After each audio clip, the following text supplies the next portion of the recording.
এই সূরাটার নামই হলো রাষ্ট্র। জোরে বলুন কি? যে রাষ্ট্রে আমি বাস করি, এই রাষ্ট্রের সকল ক্ষেত্রে সূরা মুলকের শিক্ষা নিয়ে আমাকে চলতে হবে। ঠিক কিনা কোন ভাই? সব আল্লাহ নবী আরো বলেছেন সূরা তাবারাকাহিয়ান মানিয়াতু মিন আযাবিল কবর। আল্লাহ নবী বলেছেন সূরা মুলক এমন একটি সূরা, আমি আশা রাখি যে ব্যক্তি সূরা মুলক তেলাওয়াত করবে আল্লাহ রাব্বুল আলামিন তার কবরের আযাবকে মাফ করে দেবে। আল্লাহু আকবার কোন? এর চেয়ে আর সুসংবাদ কি হতে পারে? ওলামা কোন, ঠিক কিনা ভাই? আল্লাহ নবী বলেন সূরা মুলক কেমন একটি সূরা, যেই ব্যক্তি তেলাওয়াত করবে, আমল করবে, আল্লাহ রাব্বুল আলামিন তার কবরের আযাবকে মাফ করে দিবেন। হযরত ওসমান রাদিয়াল্লাহু তাআলা কবর দেখলে পরে শুধু চিৎকার করে কাঁদতেন। সাথীরা বলতেন হুজুর কবর দেখলে আপনি এত বেশি কাঁদেন কেন? হযরত ওসমান রাদিয়াল্লাহু তাআলা বলতেন আল্লাহর নবী বিশ্ব নবী মুহাম্মদ রাসূলুল্লাহ সাল্লাল্লাহু আলাইহি ওয়াসাল্লামকে আমি বলতে শুনেছি যে এই ব্যক্তি কবরে নাজাত পাবে, হাসরে মিজানে ফুলসিরাতে সকল জায়গায় আল্লাহ রাব্বুল আলামিন তারে পার করে দেবে। কবরে যে ব্যক্তি নাজাত পাবে, হাসরে মিজানে ফুলসিরাতে সব জায়গায় নাজাত পাবে। আর যেই ব্যক্তি কবরে গ্রেফতার হয়ে যাবে, হাসরে মিজানে ফুলসিরাতে সব জায়গায় তার জন্য মুসিবত হয়ে যাবে। ভাইরা আমার, আমাদের সেই কবরে যাওয়া লাগবে কিনা? কোন কি কোন লাগবে?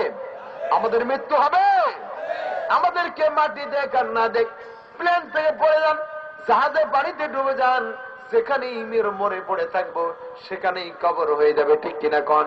ভাইরা আমার, এই কবরে নাজাত পেতে হলে সূরা মুলকের শিক্ষা আমাদেরকে গ্রহণ করতে হবে। যেরকম ঠিক কিনা? নবীজি বলেছেন যে ব্যক্তি কবরে নাজাত পাবে, হাসরে মিজানে ফুলসিরাতে সব জায়গায় আল্লাহ পাক তার নাজাতের ফয়সালা করে দিবেন। এর চাইতে সুসংবাদ আর কি হতে পারে আমাদের জন্য? ভাইরা আমার, আমরা যারা দেশে বিদেশে, ইউরোপে, আমেরিকা, ইটালিতে, ফ্রান্সে, মালয়েশিয়া, ভারতে, আমেরিকায়, তারপরে সৌদি আরবে, পাকিস্তানে, যে যেখানে যান না কেন, অনেকেই এই এলাকার লন্ডন উপবাসী আছে না নাই কোন? দেশে বিদেশে যেখানে যান না কেন প্লেনে চড়া লাগে। যেমন 10 তারিখে প্লেনে চড়ে ঢাকা থেকে চিটাগাং গেলাম তাফসিরের জন্য, আবার 15 তারিখে ঢাকা থেকে কক্সবাজারে গেলাম, আবার কক্সবাজার থেকে ঢাকাতে আসলাম, এরপরে আপনাদের এদিকেও আসলাম। ভাইয়ের আমার, এই বিমানবন্দরে গিয়া ইমিগ্রেশন কাউন্টারে ঢোকার সাথে সাথে আগে ভাগে আমার শরীরটা চেক করা হয়, আমার মাল সামানাগুলি মেশিন লাগায় চেক করে দেওয়া হয় কিনা। যখন ইমিগ্রেশন কাউন্টার পরীক্ষা নিরীক্ষা করে আমাকে ভিতরে যাওয়ার অনুমতি দিল, তার মানে হলো এবার আপনি ইরাকে যান, আমেরিকা যান, ফ্রান্সে যান, ইউরোপে যান, হজ করতে যান, সৌদি আরবে যান, মালয়েশিয়া যান, লন্ডনে যান, যেখানেই যান না কেন আর কোনো বাধা থাকলো না, ছেড়ে দেওয়া হলো। তেমনি ভাবে আমরা যদি আল্লাহর জান্নাতে যেতে চাই, আল্লাহ পাক যদি কবরে আমাদেরকে ফয়সালা করে দেন, আল্লাহ পাক যদি কবরের ভিতরে আমাদেরকে মুক্ত করে দেন, হাসরে মিজানে ফুলসিরাতে আল্লাহ রাব্বুল আলামিন অতি সহজেই পার করে দেবেন। সুবহানাল্লাহ, যখন আল্লাহু আকবার চিৎকার দেখুন, আল্লাহু আকবার। ভাইরা আমার, তাহলে সেই সূরা মুলকের শিক্ষা আমাদের জীবনে দরকার আছে কি নাই? কি বলেন? আছে। এই বাংলাদেশে যত মাহফিল হয়, বক্তারা যত কথা বলেন, এই কথাগুলি কি আসলে দেশের বিরুদ্ধে বলে? জোরে বলেন। দেশের সরকারের বিরুদ্ধে বলে? হ্যাঁ, যদি আমল উল্টা পাল্টা হয় তাহলে কোরআনের বক্তব্য তো কখনো আল্লাহ রসুলের বক্তব্য আবু জেহেলের পক্ষে ছিল না, নাকি কর? বর্তমান যুগে যদি আবু জেহেলের মতো ব্যবহার করে বা কাজ কারবার করে, তার পক্ষে যাবে না, বিপক্ষে যাবে। তবে কোরআনের ওয়াজগুলি সব সময় মানবতার কল্যাণে, দেশের কল্যাণে, জনগণের কল্যাণই বলা হয়। ঠিক কিনা কোন? এই কথাগুলি যত বলা হয়, সবাই যদি আমলের নিয়তে শুনতাম আর আমলের নিয়তে আমরাও যদি বলতাম সবাই, তাহলে কতই না ভালো হতো। এই সমাজের চিত্র এমনটা থাকতো না। নব্য ফেরাউন নমরুদের জ্বালায় মুসলমানেরা রাজপথে মিছিল করতে পারে না মুসলমান হিসাবে। ঠিক কিনা? মুসলমান হিসাবে যা করা তা করতে পারে না, ঠিক কিনা?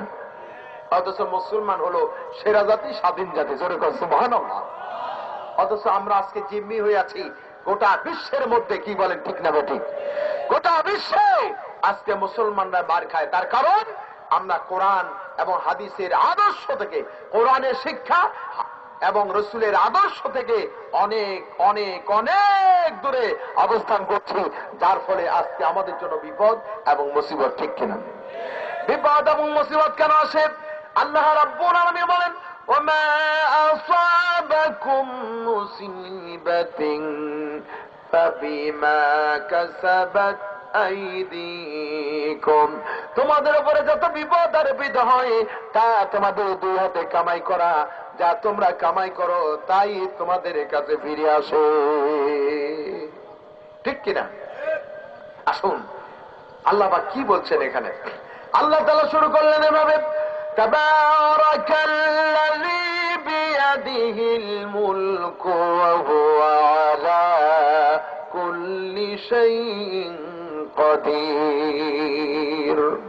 অতি মহান ও শ্রেষ্ঠ তিনি, যার হাতের মুঠায় রয়েছে সমগ্র বিশ্ব জাহানের কর্তৃত্ব এবং ক্ষমতা। সকল ক্ষমতার মালিক কে? কে?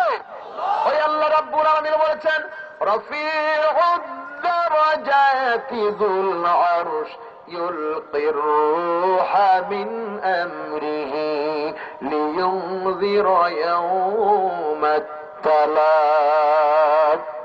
উচ্চ মর্যাদার অধিকারী, আরশের অধিপতি তিনি, তার হুকুমে যার কাছে ইচ্ছা তার কাছে রূহ নাজিল করেন, যেরকম সুবহানাল্লাহ, যাতে করে সাক্ষাতের দিন সম্পর্কে সাবধান করে দিতে পারে। সাক্ষাতের দিন মানে কোন দিন? যেমন কোন দিন? কথা কন না কেন? আল্লাহর কাছে আমাদের হাজির হওয়া লাগবে কোন দিনে বলেন তো? কিয়ামতের ময়দানে। এই কিয়ামতের ময়দান কেমন হবে, আমাদের কি করতে হবে, আল্লাহ পাক কেন আমাদের পাঠালেন, এই কাজগুলি আমাদের কি, আমি আপনাদের সামনে বলার চেষ্টা করব ইনশাআল্লাহ। আল্লাহ পাকের দরবারে আমার ভিক্ষার দোকানে হাত উজাড় করে বলতে চাই, আল্লাহ আমার অযোগ্যতার কারণে আল্লাহ তোমার এই বান্দা বান্দীদের এই মূল্যবান সময়টুকু নষ্ট করে দিও না মাবুদ। আজকের প্রয়োজনীয় কথাগুলি আমি যেন বলতে পারি, আমরা বলি আমিন। সম্মানিত ভাইরা আমার, আল্লাহ পাক বলছেন, তাবারাকাল্লাযী বিয়াদিহিল মুলক, অতি মহান ও শ্রেষ্ঠ কে? আর জোরে বলুন কে? যার হাতে রয়েছে সমগ্র বিশ্ব জাহানের কর্তৃত্ব এবং ক্ষমতা। সকল ক্ষমতার মালিক কে? কিন্তু আমাদের দেশে একটা শিরক চালু আছে, বলে সকল ক্ষমতার উৎস জনগণ। কি বলেন, বলে কিনা? আপনাদের ওদিকে আছে? কোন সময় বলে? হ্যাঁ, ওই স্বার্থ হাসিলের সময় এই কথাগুলি বলে, ঠিক কিনা? এমন কথা বলে জনগণকে পাম্পট্টি দেয়, বিদেশি টিউবের মতো ফুলায়, ঠিক কিনা? পাম দিয়া এইভাবে যত পরিমাণ ফুলালো, জায়গা মতো যাওয়ার পরে দেশ জাতি মুসলমানের বিরুদ্ধে যা ইচ্ছা তাই বললো আর করা শুরু করে দিল। তখন মুসলমানেরা ইসলাম ও মুসলমান হিসাবে দাবি আদায়ের লক্ষ্যে রাজপথে নামলো, ঠিক কিনা? তখন যারা বলল সকল ক্ষমতার উৎস জনগণ, তখন তাদের সেই সম্মান থেকে তারা দূরে সরে, তখন তারা এমন পদাঘাতে তাদেরকে লাঞ্ছিত করা হলো, যেই পরিমাণ লাঠি, যেই পরিমাণ সম্মান এবং পান দিয়েছিল, তাদের গুন্ডাদের বুটের লাঠিতে প্রচন্ড পদাঘাতে তার থেকে বেশি পান বের করে ছাড়ছে। শুধু তাই নয়, মুসলমান এবং ইসলাম অনুসারীরা মসজিদে গিয়ে আশ্রয় নিয়েও রক্ষা পেল না, মসজিদ পর্যন্ত রক্তে রঞ্জিত করে দিয়েছে। কি বলেন, ঠিক না বেটি? আহা, এই যে সকল ক্ষমতার উৎস, এদেরকে বলতে হয়, এই কথা শুনলে মুমিনের গায়ে জ্বালা শুরু হয়, ঠিক কিনা? কক্সবাজার পেকুয়ায় চাকরিয়া এলাকায় 1991 সালে প্রচন্ড জলোচ্ছ্বাসের ফলে 3 লক্ষেরও বেশি মানুষ ইন্তেকাল করলো, মারা গেল। কুতুবদিয়া আমার প্রোগ্রাম ছিল, কুতুবদিয়াবাসী বলে, হুজুর এই গ্রামে প্রায় লক্ষাধিক লোক মারা গেল, এই থানার ভিতরে লক্ষের মতো লোক মারা গেল, একটা লাশ খুঁজে পাওয়া গেল না।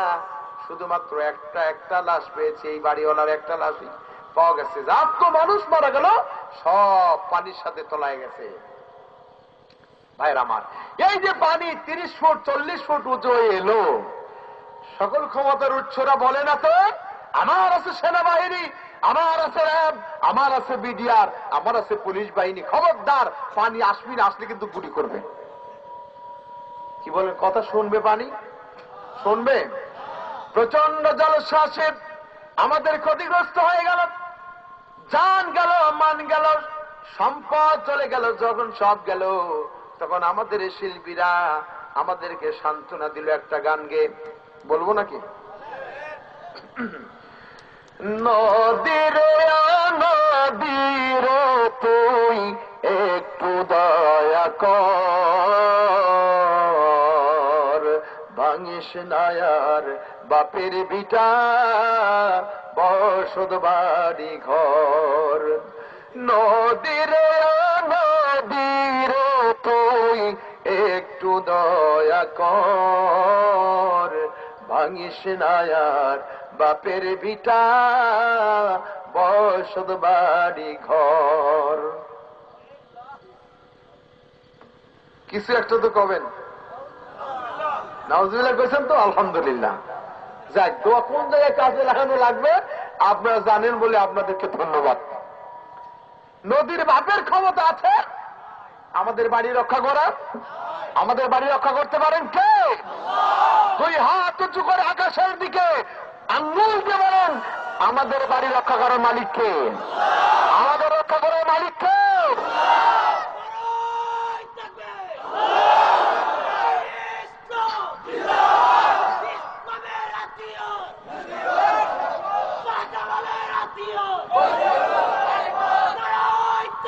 মাশাআল্লাহ, আলহামদুলিল্লাহ। তাহলে আমাদেরকে রক্ষা করতে পারেন কে? ওই আল্লাহ রাব্বুল আলামিন বলেছেন, ওয়াকালা রাব্বুকুম উদুনি আস্তাজিব লাকুম, আমাকে ডাকো আমি তোমাদের ডাকে সাড়া দিয়া দেব। আল্লাহু আকবার। প্রিয় ভাইরা আমার, আল্লাহ নবী বলেছেন, তোমাদের মধ্যে যদি কারো একটা স্যান্ডেলের ফিতাও যদি ছিঁড়ে যায়, তবুও তুমি আমার আল্লাহর দরবারে চিৎকার করে বলো, আয় আল্লাহ আমার স্যান্ডেলের ফিতাটি ছিঁড়ে গিয়েছে, এই ক্ষতি থেকে আল্লাহ তুমি আমাকে বাঁচার তৌফিক দাও। আসলে আমরা আল্লাহর উপরে ভরসা করি না, ঠিক কিনা? তিরমিজি শরীফের হাদিস, আমাদেরকে সকল ক্ষেত্রে আল্লাহর কাছে সাহায্য চাইতে হবে, ঠিক কিনা? তাহলে সকল ক্ষমতার মালিককে ওই আল্লাহ রাব্বুল আলামিন এবার বলছেন, ইয়াউমা হুম বারিজুনা লা ইয়াখফা আলাল্লাহ,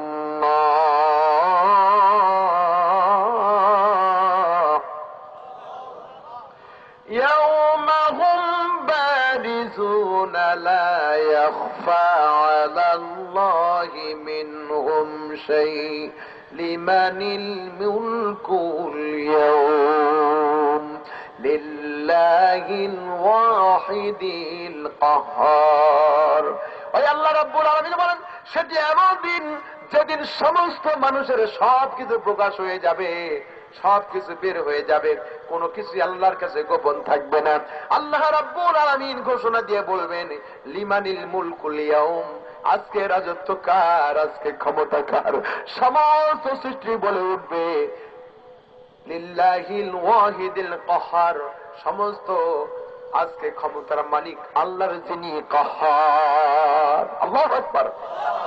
প্রিয় ভাইরা আমার, সাওয়ানির খানদানের শাসক নাসর ইবনে আহমদ 301 থেকে 331 সনের ভিতরে নিশাপুরে তিনি ভ্রমণ করলেন।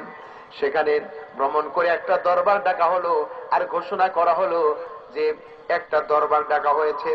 দরবার ডাকার জন্য ঘোষণা করে দেওয়া হলো, কোরআনে কারিম থেকে তেলাওয়াতের মাধ্যমে দরবার চালু হবে। কোন দেশের শাসক বলেন? নিশাপুরের শাহজাদা নাসর ইবনে আহমদ দরবারে উপস্থিত, কোরআনে কারিম থেকে তেলাওয়াত শুরু হয়েছে। ইয়াউমা হুম البارزون لا يخفى على الله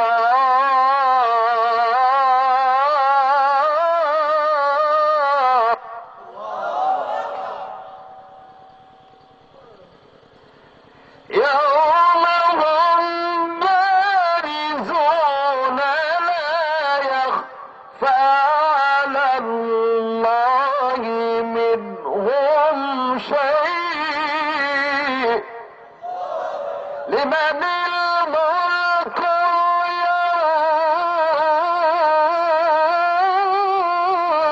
اليوم لله الواحد القهار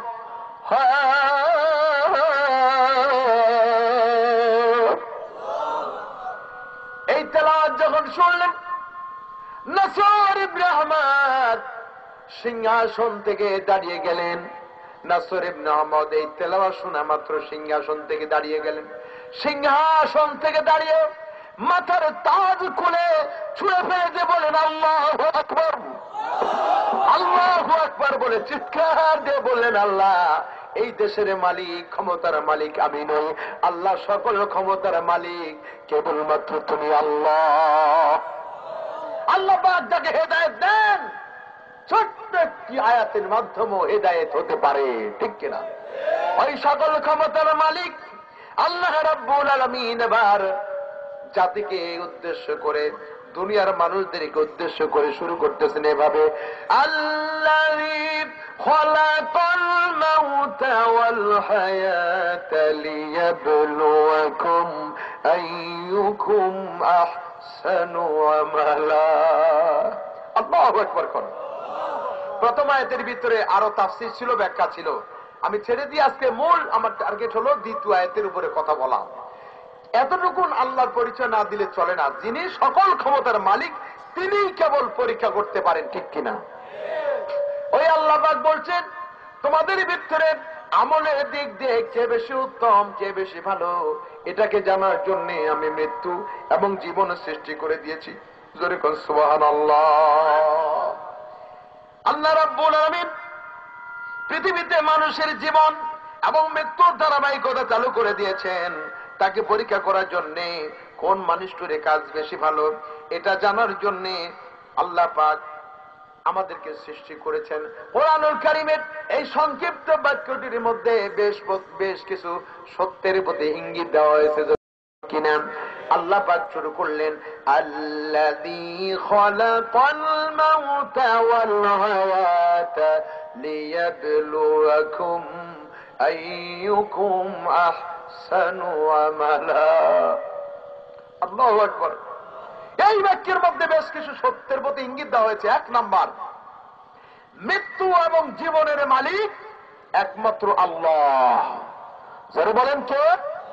পাঁচটি বিষয়ের উপর ইঙ্গিত দেওয়া হয়েছে, এক এক করে আমি বিষয়গুলি বলার চেষ্টা করব ইনশাআল্লাহ। মৃত্যু এবং জীবনের মালিক কে? ইমানদার যারা, মুত্তাকি যারা, তারা বিশ্বাস করবেন কেউ ইচ্ছে করলে কাউকে মারতে পারে না, ইচ্ছে করলে কাউকে জিন্দাও রাখতে পারে না, জীবনও দিতে পারে না, ঠিক কিনা? এই বিশ্বাস যারা করেছেন এরা হলেন মুমিন, এরা হলেন ইমানদার। আল্লাহ রাব্বুল আলামিন এই ইমানদারদের সম্পর্কে বলেছেন, ইউসাব্বিতুল্লাহুল্লাযীনা আমানু বিল কওলিস সাবিতি ফিল হায়াতিদ দুনিয়া ওয়া ফিল আখিরাহ। আমি ইমানদারদেরকে এক শাশ্বত বাণীর মাধ্যমে দুনিয়া এবং আখিরাতে প্রতিষ্ঠা দান করে দেব। যেরকম সুবহানাল্লাহ। ওয়া ইউদলিল্লাহু যালিমিন। আর জালিমদেরকে এই কোরআনের মাধ্যমে পথভ্রষ্ট করে দেওয়া হবে। যেরকম আল্লাহু আকবার। কোরআন এর মাধ্যমে আল্লাহ বললেন ইমানদারদেরকে দুনিয়া এবং আখিরাতে প্রতিষ্ঠিত করে দেওয়া হবে। যদিও আজকে কোরআন যাদের কাছে আছে তাদেরকে বলা হচ্ছে মৌলবাদ, যাদের কাছে কোরআন আছে তাদেরকে বলা হচ্ছে জঙ্গিবাদ। জোরে কোন ঠিক কিনা? আসলে আলহামদুলিল্লাহ জঙ্গিবাদ, মৌলবাদ বলে যারা আমাদেরকে গালি দেয়, আসলে তাদের উদ্দেশ্য কিন্তু ভুলন হয়ে গেছে, বন্ডল হয়ে গেছে, ঠিক কিনা? তারা বলেছে মাদ্রাসা থেকে জঙ্গি পয়দা হয়, কিন্তু এ পর্যন্ত আইএস জঙ্গি যা ধরা পড়ল আলহামদুলিল্লাহ একটা মাদ্রাসার শিক্ষক ছাত্র নাই। তাহলে যে আলেম যে ছাত্র জঙ্গির সাথে সম্পর্ক নাই, সেই আলেমরা যখন মাহফিলের আয়োজন করে তখন কেন মাহফিলের অনুমতি দেওয়া হয় না? আসলে তারা দেশ থেকে জঙ্গি এবং আইএস দূর করতে চায় না। শুধুমাত্র বাংলাদেশে তথা উপমহাদেশে মুসলমানদের তথা ইসলামের অগ্রযাত্রাকে প্রতিহত করার জন্যই এই ধোঁয়া তারা সৃষ্টি করেছে, ঠিক কিনা? তারা নিজেই এগুলি তৈরি করে ইসলাম এবং মুসলমানদেরকে শেষ করতে চায়, ঠিক কিনা?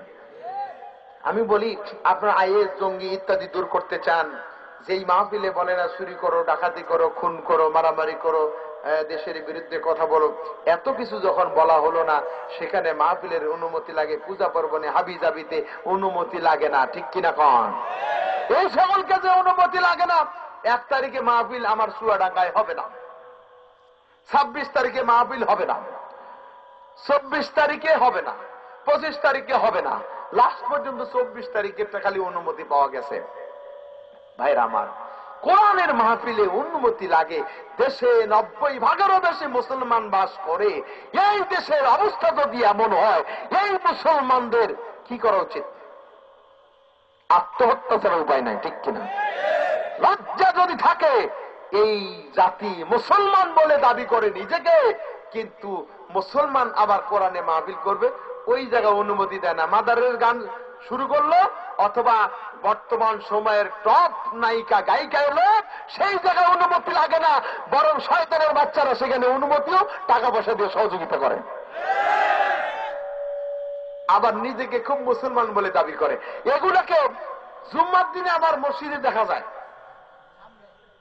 আবার ঈদের নামাজে মুসল্লির কোন খবরে সেখানে ওদের ঠেলা ছোটে, সামনের কাতারে গিয়ে দাঁড়ায়, ঠিক কিনা কোন? যেই মানুষগুলি ভালো কাজও থাকে খারাপ কাজও থাকে, এদের সম্পর্কে কবি বলছেন, মসজিদ মে দেখে নামাজ পড়ে, হোটেল পে যাকে শরাব পিও, মসজিদ মে যাকে নামাজ পড়ো, होटल पे जाके शराब पियो, ताकि रहमन भी राजी रहे, शैतान भी नाराज न हो। মসজিদে গিয়ে 2 রাকাত নামাজ পড়ে না, আবার যখন মদ খাওয়ার সময় হয়ে গেল, 500 লাগিয়া 2 গ্লাস মদও খাইয়ে নিল, যাতে করে আল্লাহ খুশি থাকে, আবার শয়তানের বাচ্চা যাতে নারাজ না হয়। ওরা 2 জায়গায় থাকে, মাদারে গানও থাকে, আবার নাচানাচিতে থাকে, আবার নামাজেও থাকে। কিন্তু মুসলমান হিসাবে লাহুয়াল হাদিস শোনা যাবে। প্রিয় ভাইরা আমার, আল্লাহ রাব্বুল আলামিন বললেন, আমি ঈমানদারদেরকে কোরআনে কারীমের মাধ্যমে দুনিয়া এবং আখিরাতে প্রতিষ্ঠিত করবে। 1 নাম্বার পয়েন্টের উপরে কথা বলতেছিলাম। আল্লাহর কথা জোরে বলুন, কার কথা? মৃত্যু এবং জীবনের মালিককে। মা কানা লিনাফসিন আন তামুতা ইল্লা কিতাবাম মুআজ্জালা। মৃত্যুর ফয়সালা জমিনে হয় না হয় আসমানে। যখন মৃত্যু হবে নির্ধারিত সময় হবে, 1 মিনিট আগেও হবে না, পরেও হবে না। সুতরাং ইমানদাররা এটা জেনে দুনিয়ার কোন নাস্তিক, কোন বেঈমান, কোন মুত্তাকির কাছে মাথা নত করে না। এই বিশ্বাস থাকার ফলে আল্লাহ পাক তাদেরকে দুনিয়া আখিরাতে কবুল করলেন। যদিও আমরা দেখি যত বদনাম ইসলাম এবং মুসলমানদের বিরুদ্ধে, যেই ব্যক্তি কোরআন নিয়ে চলতে চান, কোরআন নিয়ে বাঁচতে চান, কোরআন নিয়ে মরতে চান, সেই লোকটার চলাফেরায় অনেক সুন্দর পাওয়া যায়, ঠিক কিনা কোন? তার কথার ভিতরে কোনো ছলনা নাই, মিথ্যে বলবে না, ধোঁকা দিবে না, মানুষকে বোকা বানাবে না, মানুষ হত্যা করবে না, মানুষ খুন করবে না, ওজনে বেদাল দিবে না, ওজনে খারাপ করবে না, ওজনে ডিফল্ট করবে না, খাদ্যে ভেজাল দেবে না, যেরকম, ঠিক কিনা? এবং নেতৃত্বের স্থানেও চেয়ারম্যান হবে, এমপি হবে, মন্ত্রী হবে, যা হোক না কেন তাদের ভিতরে সততা পাওয়া যাবে, যেরকম সুবহানাল্লাহ। কিসের কারণে? আল্লাহর কাছে জবাব দিয়ে তার ভয়ে। আল্লাহ আমাদেরকে পরীক্ষা করার জন্য পাঠিয়েছেন। এমপি হোক আর মন্ত্রী হোক, চেয়ারম্যান হোক, জবাব দিতে হবে কার কাছে? জোরে কোন কার কাছে? ওই আল্লাহর কাছে জবাব দিয়ে তার কারণে তারা 1 টাকারও দুর্নীতি করতে পারে না, করেও না, এবং ঘোষণা করে বলতে পারে আমার অফিসে আমি যেই দায়িত্ব পালন করলাম 2 টাকার দুর্নীতি কেউ দেখাতে পারবে না। কিন্তু যারা বারবার একের পর এক এই দায়িত্ব পালন করে যাচ্ছে, ওদের কি হিম্মতে জোটেছে বলতে পারে আমার অফিসে 2 টাকার দুর্নীতি ছিল না? বলতে পারছে কোন? আমার কথা কি আপনারা বুঝতে পারতেছেন? পিছনে আমার মনে হয় মাইকের আওয়াজ আপনাদের পেতে অসুবিধা হচ্ছে নাকি? কথা বলেন না কেন? কার কার অসুবিধা হচ্ছে হাত তুলে দেখান তো, ভালো বুঝতে পারতেছি না। একটু দেখান ভাই, দেখান। সবাই শুনতে পাচ্ছেন? তাহলে একটু স্বতঃস্ফূর্ত ভাবে সাড়া দিতে হবে। কোরআনের পক্ষে যদি একবার হা বলতে পারেন, আর যদি এই হায়ের ভিতরে থাকতে পারেন, জীবন ধন্য হবে। আল্লাহ জীবনের সমস্ত অপরাধগুলি মাফ করে দেবেন। আর শুধু মাফ করবেনই না, আল্লাহ পাক এই গুনার বোঝা নিয়ে হাসরের ময়দানে উঠাবেন না। গুনাহগুলিকে ওয়ায়ুবাদদিলুল্লাহু সাইয়্যাতিকুম হাসানাত, গুনাহগুলিকে গুনাহ রাখবেন না, গুনাহগুলিকে আল্লাহ রাব্বুল আলামিন নেকি দ্বারা পরিবর্তন করে দেবে। সুবহানাল্লাহ কোন? সামনের লোকগুলা খালি সুবহানাল্লাহ কয়, পিছনের লোকগুলার কি হয়েছে? হ্যাঁ, কি সমস্যা কি? সুবহানাল্লাহ যত বলবে তত লাভ না ক্ষতি। সুবহানাল্লাহ এমন একটি তাসবিহ, কিয়ামতের দিন মিজানের পাল্লাকে ভারী করে দিয়ে আল্লাহর কাছে সাক্ষী হয়ে যাবে। এইবার ফজিলতটা বুঝতে পারছে, আলহামদুলিল্লাহ। কেন? আসলে আমরা জানি না তো, ওই জন্য কেন সুবহানাল্লাহ বলবো। হাবিবাতানে কালিমাতানে সাকিলাতানে, হাদিসটা আছে না বুখারী শরীফের শেষ হাদিস না? আল্লাহু আকবার কোন? সুবহানাল্লাহি বলেন, সুবহানাল্লাহি বিহামদিহি সুবহানাল্লাহিল আযীম। সবাই পড়েন সুবহানাল্লাহি বিহামদিহি সুবহানাল্লাহিল আযীম। নামাজের শুরুতে, নামাজের শেষে, হাঁটতে চলতে ফিরতে সব সময় পড়া যাবে। এই দোয়াটা যে ব্যক্তি পড়বে, আল্লাহ রাব্বুল আলামিন কিয়ামতের ময়দানে মিজানের পাল্লাই ভারী করে দিবেন, অর্থাৎ আমলের পাল্লা আল্লাহ পাক ভারী করে দেবে। আল্লাহু আকবার। বাস ভাইয়ের আমার, ওই লোকটি যেহেতু আল্লাহ পাককে ভয় করেন, এই জন্য সততা তার ভিতরে আছে, দুর্নীতি করবে না, ডাকাতি করলো না। আর যারা আল্লাহ এবং পরকালকে বিশ্বাস করে না, তারা কিন্তু এই হিম্মতের সাথে এই কথা বলার সাহস রাখে না। আমি চেয়ারম্যান ছিলাম, আমি এমপি ছিলাম, আমি মন্ত্রিত্ব করেছি, কিন্তু আমার মন্ত্রণালয়ে কোনো দুর্নীতি নাই, বলতে পারছো? কি বলতে পেরেছে? পারে না। বরং আমাদের দেশে দুর্নীতি ধরার জন্য একটা অফিস আছে, দুদক। এই দুদক যখন দুর্নীতিবাজদের বিরুদ্ধে মামলা শুরু করলো, তখন বলা হলো খবরদার, আমাদের অনুমতি ছাড়া কিন্তু ধরতে পারবা না। আমি কি বানিয়ে বলতেছি? আপনি পত্রিকা দেখছেন? তার মানে চোর চুরি করবে, কিন্তু চোরের বাপ আর দাদার কাছ থেকে অনুমতি নেওয়া লাগবে যে আমি কি তোমার নাতিরে, তোমার বেটারে কি ধরবো? ঠিক কিনা কন? এরকম ঠিক কিনা? কিন্তু হুজুরদের ব্যাপারে যত বদনাম, হুজুর জোরে হাঁটলেও দোষ, হুজুর আস্তে হাঁটলেও দোষ। জোরে হাঁটলে বলে কোন জায়গায় যেন ফিরি দাওয়াত পাইছে, একটা ভাঙ্গে ফিরে হাঁটতেছে। আবার যদি আস্তে হাঁটে, ওরে বাবা, ফিরি দাওয়াত পাইছে তো একেবারে লড়তেও পারে না ঠিক মতো। আবার বলে হুজুরের তোর মসজিদ পর্যন্ত, কিন্তু আল্লাহু আকবার কোন আগেই। কোরআন নিয়ে যারা চলেন, কোরআনের সঠিক পথে, ওদের দৌড় মসজিদ নয়, ওদের দৌড় সংসদ পর্যন্ত। সমস্ত আলেম ইমাম মুসল্লিদেরকে বলতে চাই, আপনাদের দৌড় মসজিদ পর্যন্ত খালি নয়, আপনাদের দৌড় সংসদ পর্যন্ত আছে। যাকাত ফিতরা নিয়ে বেতন দেওয়া হবে, এই জন্য আলেম আল্লাহ তৈরি করেননি। আল্লাহ যাকে সুযোগ দিয়েছেন, আল্লাহ রাসূল বলেছেন, আল্লাহ পাক যাকে ভালোবেসেছেন তাকেই দ্বীনের জ্ঞান দিয়েছেন। সুবহানাল্লাহ। কোন এই যে একটু আগে তেলাওয়াত করলাম না, রাফিউদ দারাজাত, যুল আরশ ইলকি রূহা মিন আমরিহি আলা মিন ইবাদি। আল্লাহ বলেছেন আরশের অধিপতি, উচ্চ মর্যাদার অধিকারী তিনি, যার হুকুমে তার কাছে রুহু নাজিল হয়, অর্থাৎ ফেরেশতা অবতীর্ণ হয়। জিবরাইল আসে, এসে পরকাল সম্পর্কে, সাক্ষাতের দিন সম্পর্কে সাবধান করে দেয়। অর্থাৎ আজকে আর নবী আসবে না, রসুল আসবেন না। আল্লাহ পাক যাদেরকে কবুল করেছেন তাদেরকে দ্বীনের জ্ঞান দান করা হয়েছে, ঠিক কিনা? এবং কোরআনের জ্ঞান যাদেরকে দেওয়া হয়েছে এরাই হলো সমাজের সবচেয়ে বড় নেতা। বলুন কে? দেখেন না, কোরআনে কারিমের মাহফিলে এসে বলে, এই ধর্মসভায় আমার কথা বলার কোন যোগ্যতা নাই, আমি রাজনৈতিক বক্তব্য দিতে পারবো 5 থেকে 10 ঘন্টা, কিন্তু ধর্মসভায় ধর্ম সম্পর্কে বলতে পারবো না। কিন্তু নিজেকে আবার মুসলমান বলে দাবি করে। কথা কন না কেন? যেই জাতি মুসলমান, দিন সম্পর্কে, কোরআন সম্পর্কে, হালাল হারাম সম্পর্কে যার জ্ঞান নাই, সে আবার কি করে আমানত রক্ষা করবে? একজন চেয়ারম্যান হবে, তার কাছে যত আমানত যায়, ঠিক কিনা কন? ঠিক কিনা? ব্রাহ্মণবাড়িয়ায় মূর্তি ভাঙ্গা হল, ব্রাহ্মণবাড়িয়ায় মূর্তি ভাঙ্গার কারণে দেশের সমস্ত আলেমদেরকে জেলা পরিষদে ডেকে প্রশাসনের পক্ষ থেকে, জেলা পরিষদের পক্ষ থেকে নসিহত করা হলো, হুজুর আপনাদের কথা আমরা মানি, আপনাদের কথা শুনি, সুতরাং আপনারা সবাইকে সচেতন করে দেবেন, মুসল্লিদেরকে, কেউ যেন আবার এইভাবে মূর্তি না ভাঙ্গে। আমি বলি, আপনারা হুজুরদেরকে খুব সস্তা মনে করলেন, সব শেষে আমাকে ফ্লোর দেওয়া হলো। আমি শুরু করলাম, আল্লাহ পাক বলেছেন লা ইকরাহা ফিদ্দিন, দ্বীনের ব্যাপারে কোনো বাড়াবাড়ি নাই। কি বলেন, আছে নাকি? হাদিস শোনাই দিলাম। আমি বললাম, অপরাধী যেই হোক না কেন, অপরাধীর কোনো পরিচয় থাকতে পারে না, কোন দল করে, বাপের নাম কি, বাপের মায়ের নাম কি, নিজের নাম কি, এগুলি কোন দল করে, এগুলির দরকার নাই। অপরাধ যে করেছে, মূর্তি যে ভেঙেছে, তার শাস্তি হতে হবে।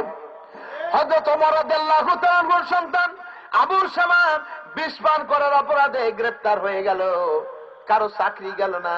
ওমর রাদিয়াল্লাহু তাআলা কাউকে চাকরি থেকে বরখাস্ত করে দিলেন না, বরং অপরাধীর বিচার যাতে সঠিকভাবে হয়, হযরত ওমর নিজ হাতে রায় কার্যকর করলেন, ছেলেটাকে দুনিয়া থেকে বিদায় করে দিলেন। এই বিচার হতে হবে। হযরত আলী রাদিয়াল্লাহু তাআলার কথা বললাম। হযরত আলী রাদিয়াল্লাহু তাআলা বর্ম চুরির ঘটনায় আদালতে শরণাপন্ন হয়ে গেলেন, নিজের বর্ম চোর ধরা পড়ে গেল ইহুদি, ঠিক কিনা কোন? আদালতের রায় দিয়ে দিলেন, নিজের ছেলে নিজের পক্ষে সাক্ষী হতে পারে না।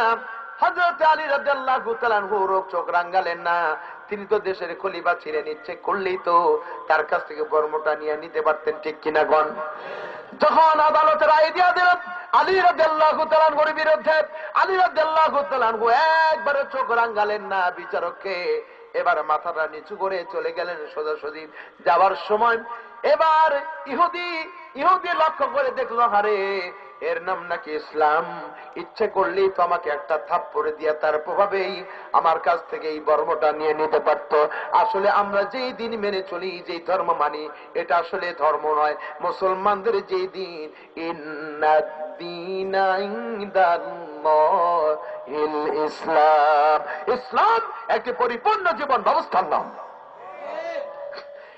প্রিয় ভাই সাহেব, এবার এই ইহুদি বলল, আর আমার দেরি করা ঠিক হবে না। হযরত আলী রাদিয়াল্লাহু তাআলা হাত ধরে দৌড়ে গিয়ে হাত ধরে বললেন, হুজুর আমি ভুল করেছি, আসলে এই বর্মটা আমার নয়, বর্মটা আমি চুরি করেছি, আপনি আমাকে ক্ষমা করে দেন, আপনি আমাকে মাফ করে দেন। আমার এই ইসলামের আদর্শ দেখে আমি রীতিমতো মুগ্ধ হয়েছি, হুজুর আমি আর শিরকের ভিতরে থাকবো না, আপনি দয়া করে আমাকে মধুর কালেমা পড়ায় দেন, লা ইলাহা ইল্লাল্লাহু মুহাম্মাদুর রাসূলুল্লাহ সাল্লাল্লাহু আলাইহি ওয়াসাল্লাম। আমি বললাম, ন্যায় বিচার প্রতিষ্ঠিত হয়েছে কোরআনের কারণে, ইসলামের কারণে। এই জন্য অপরাধী যেই হোক না কেন আপনারা বিচার করেন, মূর্তি ভাঙার উসিলায় নিরপরাধ মানুষদেরকে ঘর ছাড়া করবেন, সন্তানদেরকে এতিম বানাবেন, এলোপাতাড়ি গুলি কইরা, এই অধিকার আপনাদেরকে কেউ দেয় নাই। আপনারা হুজুরদের এত বিশ্বাস করেন, বলে হুজুর আপনাদের কথা আমরা জুম্মায় আপনারা যখন খুতবা দেন আমরা খুব মনোযোগ দিয়ে শুনি। আমি বললাম আপনারা খুব মনোযোগ দিয়ে শুনেন, কিন্তু বাইরে গেলে আর মনে থাকে না মনে হয়, ঠিক কিনা কোন? আমি বললাম যদি শোনেন তাহলে মানতে হবে, ঠিক কিনা? শুনলে শোনার মানার নিয়তেই শুনতে হবে, ঠিক কিনা? আমি বললাম ইসলামের আরো অনেক বিষয় বললাম। শেষ ডিসি সাহেব, এসপি সাহেব, জজ সাহেব সহ সরকারি দলে যারা ছিলেন সবাই, আমি বললাম যে কোনো ব্যাপারে ইমামদেরকে আপনারা ডাকেন, কারণ ইমামরা ভালো মানুষ, ঠিক কিনা? তাহলে দেশ এবং জাতির কল্যাণের জন্য, গরিব দুঃখী মানুষের অভাব দূর করে দেওয়ার জন্য মাননীয় প্রধানমন্ত্রী 10 টাকা কেজি চাউল দেওয়ার ঘোষণা দিলেন, ঠিক কিনা করেন? এই চাউল বিতরণের জন্য যাদেরকে নিয়োগ দেওয়া হলো, মাঝে মধ্যে পত্রিকায় দেখি মন্ত্রী মহোদয়গণ আফসোস করে বলেন, হায় রে, এগুলি দিলাম গরিব মানুষের জন্য আর এগুলি গিয়ে খায় শগুনের বাচ্চারা। আমি সরকারের পক্ষে বললাম না বিপক্ষে বললাম? আমি বললাম আপনাদের সমৃদ্ধি, আপনাদের উন্নতি, আপনাদের প্রশংসা যদি অক্ষুণ্ণ রাখতে চান, যেমন দেশ এবং জাতিকে স্বাধীনতার দ্বার প্রান্তে পৌঁছে দেওয়ার জন্য অগ্রণী ভূমিকা পালন করেছিলেন আকাশচুম্বী জনপ্রিয়তা ব্যক্তিত্ব হচ্ছে মরহুম শেখ মুজিবুর রহমান। এটা অস্বীকার করা যাবে না। স্বাধীনতার ক্ষেত্রে তার অবদান সর্বশীর্ষে, ঠিক কিনা ভাইরা আমার? এই জন্যে তার সম্মান ইজ্জতকে রক্ষা করার জন্য আপনাদেরকে সচেতন হওয়া উচিত। আমি বললাম এই যে চাউল বিতরণ করার জন্য যাদেরকে দায়িত্ব দিয়েছেন, আপনারা ইমামদেরকে এত বিশ্বাস করেন, মসজিদের খতিব সাহেবকে চেয়ারম্যান করে সভাপতি করে 10 টাকা কেজি চাউল বিতরণের জন্য তাকে সভাপতি বানান, আর মসজিদে যত সদস্য আছে এদেরকে কমিটির সদস্য তৈরি করে আপনি কার্যক্রম শুরু করে দেন। এরা ঘুরে ঘুরে দেখবে গ্রামে কারা গরিব আছে, এতিম আছে, মিসকিন আছে। আপনি তাদেরকে দায়িত্ব দেন, 10 টাকা কেজি চাউল বিতরণ হবে। 1 কেজি চাউল যদি ইমাম সাহেব নিজের হাড়িতে তুলে নেন, তখন আপনারা বলেন, ঠিক কিনা?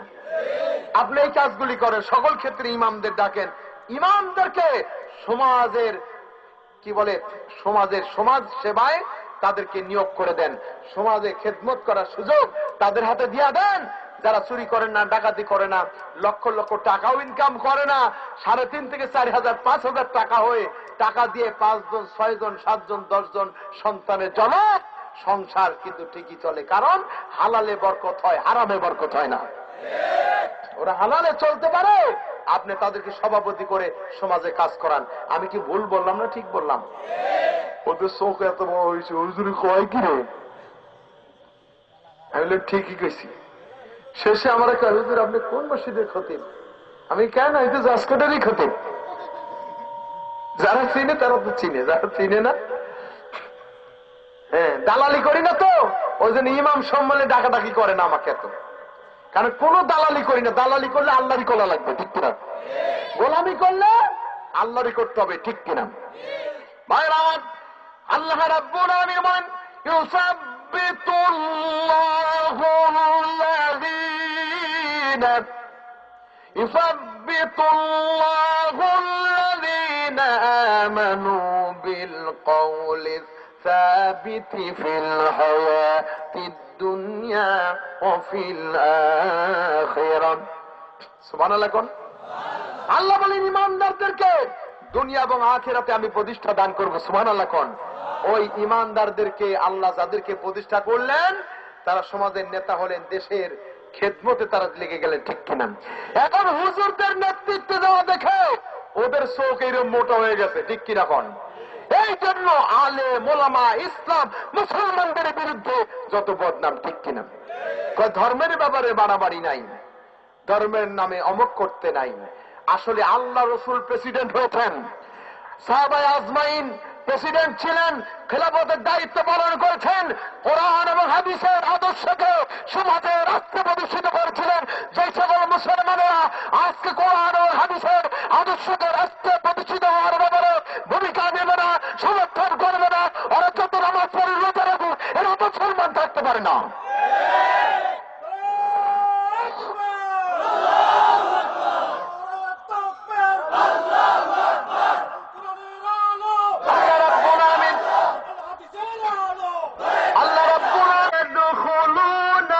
الجنة حتى يلج الجمل في سم الخياط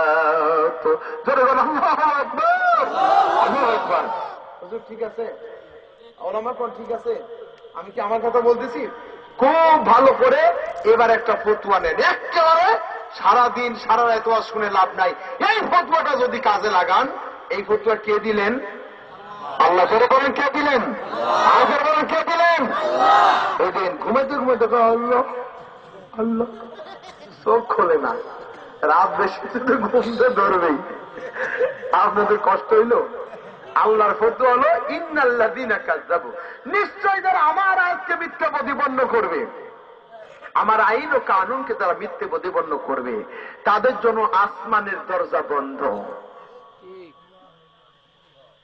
আলমারির দরজা যদি বন্ধ থাকে আপনি টাকা পয়সা কিছু রাখতে পারবেন আমলের দরজা বন্ধ আসমানের দরজা বন্ধ মানে আমলের দরজা বন্ধ আল্লাহর কাছে আমল পৌঁছাবে ওলা ইয়াদখুলুনাল জান্নাহ এরা কখনোই আল্লাহর জান্নাতে যেতে পারবে না হাত্তা ইয়ালিজাল জামালু ফি সামিল খায়াত যতক্ষণ না সুঁইয়ের ছিদ্র দিয়া একটা ওট প্রবেশ করতে পারে ঠিক কিনা ওলামা কোন ঠিক বলছি তো তাহলে ওলামার কথা ঠিক আপনাদের মুসলমানদের ইমাম সাহেবদের কথা ঠিক নাকি ওই যারা কোরআন জানে না হুজুর ফরজ জানে না নামাজও পড়ে না ওরা আবার হুজুরেরা কি শুরু করলো কার কথা সঠিক হবে ওলামায়ে কেরামদের কথা ইমামের কথা কোরআনের কথা ঠিক কিনা আল্লাহ বললেন যারা কোরআনের আইন ও কানুনকে বিশ্বাস করবে না মানবে না একটি আয়াতকে অস্বীকার করবে ওদের জন্য আসমানের দরজা বন্ধ এরা কখনোই জান্নাতে যেতে পারবে না যতক্ষণ না অর্থাৎ ওদের জান্নাতে যাওয়া তেমনি অসম্ভব যেমন সুঁইয়ের ছিদ্র দিয়া একটা ওট প্রবেশ করা অসম্ভব আপনারা কি ওট দেখছেন কখনো সবাই মনে দেখেননি এমনি তাজা না থাকলে বই পুস্তকে বাচ্চাদের বইয়ে কিন্তু আছে ঠিক না আপনারা দেখেছেন অনেকে কোরবানি দিয়েছেন তাও টেলিভিশনে আজকাল কোরবানির সময় দেখা হয় যে কি কত বড় জিনিস কোরবানি দিল ওট দেখা যায় কিনা প্রিয় ভাইরা আমার এই যে সুঁইয়ের উদাহরণ আল্লাহ দিলেন এই সুঁইয়ের ছিদ্র যে প্রচলিত যেই সচরাচর যে সুঁইগুলি পাওয়া যায় এই সুঁইয়ের ছিদ্র দিয়ে কি একটা মুরগির বাচ্চাও ঢুকানো যাবে কি বলেন যাবে আল্লাহ কত বড় উদাহরণ দিলেন এদের জান্নাতে যাওয়া তেমনি অসম্ভব যারা জাতীয়তাবাদ সমাজতন্ত্র ধর্ম নিরপেক্ষতা মতবাদে বিশ্বাসী এদের নামাজ রোজা কবুল হবে না এরাও জান্নাতে যেতে পারবে না যতক্ষণ না সুঁইয়ের ছিদ্র দিয়ে একটা ওট প্রবেশ করে এবার আমি আপনাদের বলতে চাই আপনাদের এই মৌলভীবাজারে কি সুঁই পাওয়া যায় হবিগঞ্জে পাওয়া যায় সিলেটে পাওয়া যায় ঢাকায় পাওয়া যায় চিটাগাঙে পাওয়া যায় কক্সবাজারে পাওয়া যায় পাবনায় পাওয়া যায় আমার নাটোরে পাওয়া যায় বাংলাদেশের সব জায়গায় পাওয়া যায় তাই না ভারতে মনে পাওয়া যায় না ইউরোপে পাওয়া যায় আমেরিকাতে পাকিস্তানে লন্ডনে সারা ওয়ার্ল্ডে পাওয়া যায় কি জন্য পাওয়া যায় এখন তো কাপড় সেলাই মানে কেউ যদি ন্যাংটা না থাকে ওর কাপড় পরতে হলে ওর সুই লাগবে ঠিক কিনা কোন আল্লাহ বা কেমন উদাহরণ দিলেন পৃথিবীর যেখানে মানুষ বসবাস করবে আমার আইন মানতে বাধ্য মানতেই হবে না মানলে এরা কখনোই আমার জান্নাতে যেতে পারবে না ভাইয়েরা আমার এই জীবনে 60 থেকে 70 বছরের জিন্দেগি লাভ করার জন্য আমার বুদ্ধি আমার মেধা আমার যোগ্যতা আমার সাধনাগুলি ব্যয় করলাম অনন্তকাল যেখানে থাকতে হবে আল্লাহ রাব্বুল আলামিন বলেন আল্লাযী খালাকাল মাউতা ওয়াল হায়াতা লিয়াবলুয়াকুম আইয়ুকুম আহসানু আমালা আমাদের ভিতরে কে বেশি উত্তম তোমাদের মধ্যে জানার জন্য আমি মৃত্যু এবং জীবন সৃষ্টি করেছি এই সময়ের ভিতরে আমলের মাধ্যমে আমাদেরকে পাস করে অনন্তকালের সুখ এবং দুঃখ যেখানে সেই জায়গাটা আমাদেরকে আমলের মাধ্যমে বাছাই করে নিতে হবে ঠিক কিনা প্রিয় ভাইয়েরা আমার আপনারা মনে করতে পারেন আলেম ওলামা কই তাদেরকে তো শেষ করা ফেলা হচ্ছে কোরআন কি করে তাদেরকে প্রতিষ্ঠিত করলো কি করে প্রতিষ্ঠিত করলে এবার শুনে রাখেন ভাইরা আমার, এই জীবনে যত 70-80 বছর বয়স্ক বয়োবৃদ্ধ মানুষগুলির সাথে সাক্ষাৎ হয়েছে, সকলে বলেছে হুজুর একটু দয়া করে আমার জন্য দোয়া করে দেন, আমার মৃত্যুটা যেন ঈমানের সাথে হয়ে যায়। কি বলেন? বলে না কেন? বলেন নাকি এরকম কথা বলে হুজুর আমার জন্য একটু দোয়া করেন, আমি যেন ঢাকার গুলশানে 40 তলা একটা বাড়ি বানাইতে পারি। যে ঘরে আমরা ছিলাম, চেয়ারম্যান সাহেবের নাম কি? আব্দুর রউফ সাহেব। কি সুন্দর বাড়ি করছেন মরহুম আব্দুর রউফ, ঠিক না? আছে এখন বাড়িতে? কথা কন না কেন? বড় বড় বাড়ি দেখলে আমার একটু ভয়ই লাগে। এত সুন্দর বাড়ি বানায়া কবরে কি গোছাইলাম। আব্দুর রউফ সাহেবকে আল্লাহ পাক যেন ক্ষমা করে জান্নাত দান করেন, আল্লাহ পাক যেন রহম করেন, সকল মৃতদের প্রতি আল্লাহ যেন রহম করেন। ভাইয়ের আমার, এই প্রাসাদ বুড়ো হয়ে যাওয়ার পরে প্রাসাদ বানানোর স্বাদ জাগে না, ঠিক কিনা? নাকি এরকম কথা বলে হুজুর ঢাকার গুলশানে তো একটা বাড়ি হইল, এবার আমার জন্য দোয়া করেন আমি যাতে 16 বছর না হোক এই যে বড়গাঁও গ্রামবাসীর এই এলাকায় সবচেয়ে সুন্দরী মাইয়া যেটা, ওই মিয়াটারে যাতে আমি বিয়ে করতে পারি। বুড়া মানুষ এই কথা কি বলে? যেরকম বলে কেন বলেন না বলেন তো? আল্লাহ রাব্বুল আলামিন বলেন ওয়ামান নুআম্মিরুহু নুনাক্কিসুহু ফি খালকি আফালা ইয়াকিলুন। তোমাদের মধ্যে আমি যার হায়াতকে লম্বা করে দিয়েছি, বাড়িয়ে দিয়েছি, তার অবস্থা আমি একেবারে পাল্টে ফেলেছি। যেরকম আল্লাহু আকবার। আফালা ইয়াকিলুন, তারপরও কি তোমাদের আকল হয় না? বৃদ্ধ হয়ে গেলে দুই ঠ্যাঙের সাথে আরেকটা ঠ্যাং লাগে, ওই ঠ্যাঙের নাম কি? যেরকম লাঠি। আমাদের হাসান ভাইয়ের ঘুম ধরছে। হাসান ভাই গতকালকে রাত জাগছে, ঘুম ধরেনি আলহামদুলিল্লাহ, সারাদিন পরিশ্রম করছে। আপনার তো অনেকে পরিশ্রম করেননি, আমি শেষ করে দেবো ভাই? হ্যাঁ শেষ করে দেই, বলবো আর একটু? ও মাশাআল্লাহ, কষ্ট হচ্ছে না তো আপনাদের? কার কার কষ্ট হচ্ছে দুই হাত তুলে দেখান। ওরে বাবা, মারহাবা, মাশাআল্লাহ, আল্লাহ পাক কবুল করে। যাক, আপনারা এবার পাস করছেন আলহামদুলিল্লাহ। কোন ভাইরা আমার, আল্লাহ রাব্বুল আলামিন বললেন আমান মুআম্মিরুহু নুনাক্কিসুহু ফি খালকি আফালা ইয়াকিলুন, আমি তোমাদের মধ্যে যার লম্বা হায়াত দিয়েছি তার অবস্থা আমি একেবারে পাল্টে ফেলেছি। আফালা ইয়াকিলুন, তারপরে কি তোমাদের জ্ঞান হয় না, আকল হয় না? কে বললেন? বলবো কি বললেন? আল্লাহ। এক দাদা আর নাতি, নাতি দাদাকে বলতেছিল দাদা আপনি বড়শিটা কত দিয়ে কিনছেন? বয়সের ভারে কুজো হয়ে গেছে, আল্লামা সাইদি কথাটা বলতেন। আমি এক জায়গায় ওয়াজে এই উদাহরণটা দিচ্ছি, আর বলছে হ্যাঁ আপনি ওনার নাম নিলেন কেন? আমি বললাম কেন, কি হয়েছে? কারো গায়ে আছেন এমনি জ্বালা শুরু হয়। আমি বললাম কোরআনের কথা বলতে গিয়ে তিনি যত উদাহরণ দিয়েছেন, যত বক্তব্য দিয়েছেন, দুনিয়া যদি উনি নাও থাকেন কিয়ামত পর্যন্ত লক্ষ লক্ষ মানুষ এই তাফসীর শুনে হেদায়েত পেতে পারে। কারণ এখানে শুধু কোরআন হাদিস ভরা। সুবহানাল্লাহ। ভাইরা আমার, নাতি বলছে দাদা বড়শিটা কত দিয়ে কিনেছেন? আপনার বড়শিকে কি বলেন? বড়শি। আর এই কক্সবাজারের লোকেরা কি বলে জানেন? ওরা বড়শিকে বলে বরকি। আমি বললাম যে আমাদের ওদিকে বরকিকে বলি ছাগল। আপনি ছাগলের কি বলেন তাহলে? ছাগল। ওরা কি বলে আল্লাহ জানে। আমরা বরকিরে ছাগল বলি বা ছাগলকে বকরি বলি, বরকি। ওরা বর্ষিকে বলে বরকি। আল্লাহু আকবার। এক এক দেশের ভাষা এক এক রকম, ঠিক কিনা? আপনাদের সিলেটেও আবার বেকায়দা কিছু ভাষা আছে। আমাদের ওদিকে পায়খানার অপর নাম হলো গু। যেরকম কি আপনারা কি বলেন? আপনার এদিকে এলো একটা ভাষা আছে, আমাকে খাবার দিয়ে বলতেছে হুজুর কালা গু খাইবেন না সাদা গু খাইবেন? কালা গু খাইবা না সাদা গু খাইবা? খয় কি রে, আমার তো মোটা হয়ে গেছে। কালা গু খাইবা না সাদা? সব বলে এক এক দেশে ভাষা এক এক রকম, ঠিক কিনা? ভাষার মালিক কে? আল্লাহ। আলহামদুলিল্লাহ। কোন এর মধ্যে মজা আছে, ঠিক না? তাহলে মুরব্বীকে বুড়াকে বলছে, বুড়া বর্ষি কত দিয়ে কিনেছ? এবার বুড়া বলতেছে, নাতি আমার মতো বয়স তোমারও হোক, তোমাকেও আল্লাহ ফিরি দিয়া দিবে, ঠিক কিনা? তাহলে বুড়া হয়ে গেলে সকল আকাঙ্ক্ষা শেষ। একটাই কামনা, আমার মৃত্যু আল্লাহ সন্তুষ্টি রসুলের উপরে, রসুলের আদর্শের উপরে যেন হয়ে যায়। আমার মৃত্যুরা যেন কালেমা পড়তে পড়তে হয়, পবিত্র অবস্থায় হয়, নামাজরত হয়, তওবা পড়ার পরে হয়।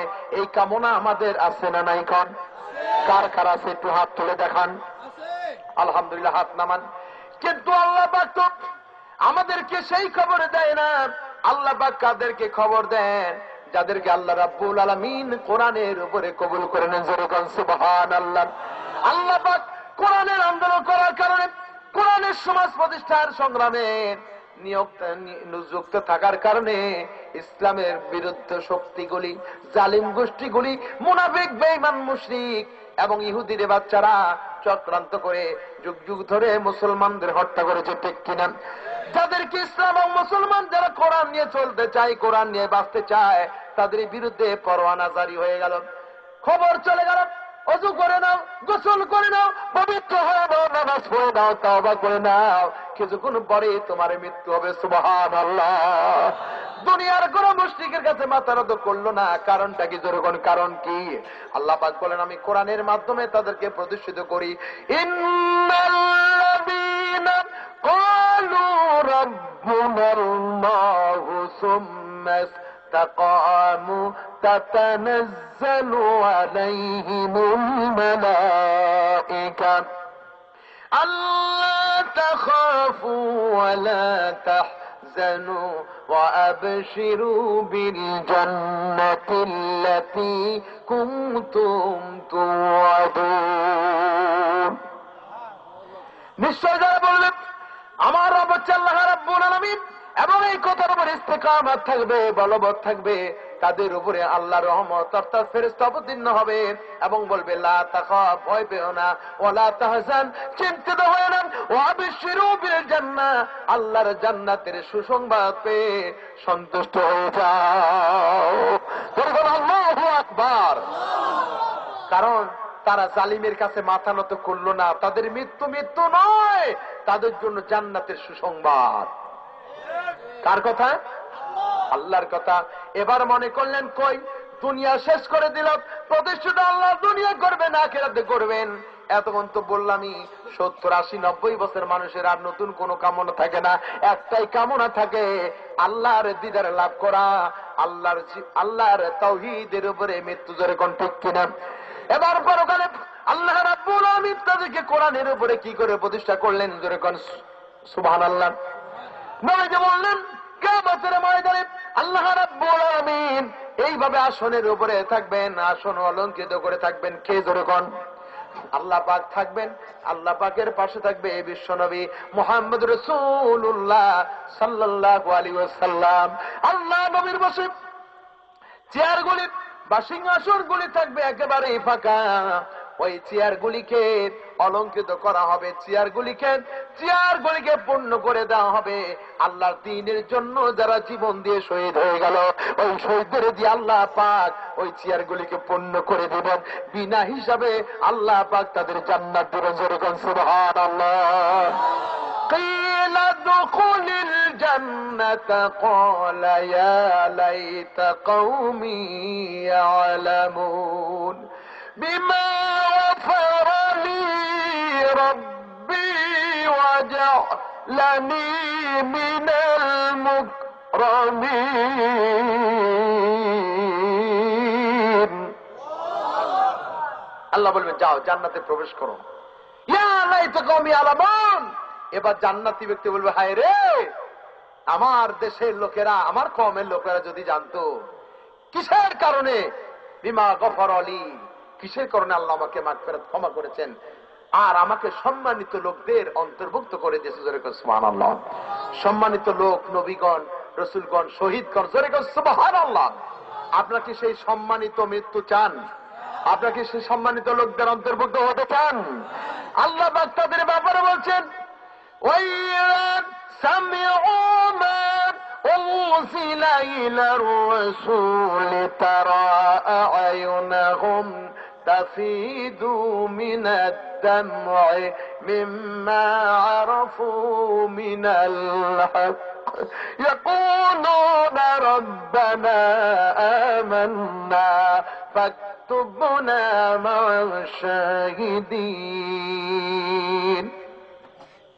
নিশ্চয় মুসলমানরা বলবেন ওয়াইদা সামিউ মা উনজিলা ইলা রাসূল, বিশ্বনবী মুহাম্মদ রাসূলুল্লাহ সাল্লাল্লাহু আলাইহি ওয়াসাল্লামের উপরে যে কোরআন নাজিল হয়, মুমিন মুসলমানরা যখন কোরআনুল কারীম শুনবে যা নবী সাল্লাল্লাহু আলাইহি ওয়াসাল্লামের উপর অবতীর্ণ হয়েছিল, কোরআন শোনার কারণে তারা হক এবং বাতিলকে চিনতে পারবেন, সত্যবাদী এবং মিথ্যাবাদীদের পথ তারা চিনতে পারবেন। চিনার কারণে এত আনন্দ লাভ করবেন যে আনন্দের চোটে চক্ষু যুগল দিয়ে আনন্দের অশ্রুধারা প্রবাহিত হতে থাকবে। আর তারা বলবেন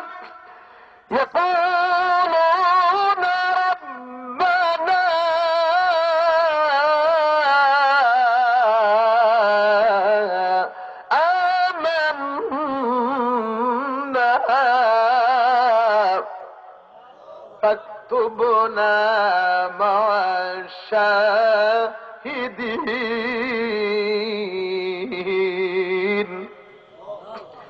আচ্ছা বলবেন, হে আমাদের রব, আমরা তোমার উপর ঈমান এনেছি, ও আল্লাহ তুমি দয়া করে আমাদের নাম লিখে নাও ওই সকল সত্যের সাক্ষ্য দাদাদের সাথে যারা আল্লাহর জমিনে আল্লাহর দ্বীন কায়েম করতে গিয়ে জীবন দিয়েছেন, শহীদ হয়েছেন।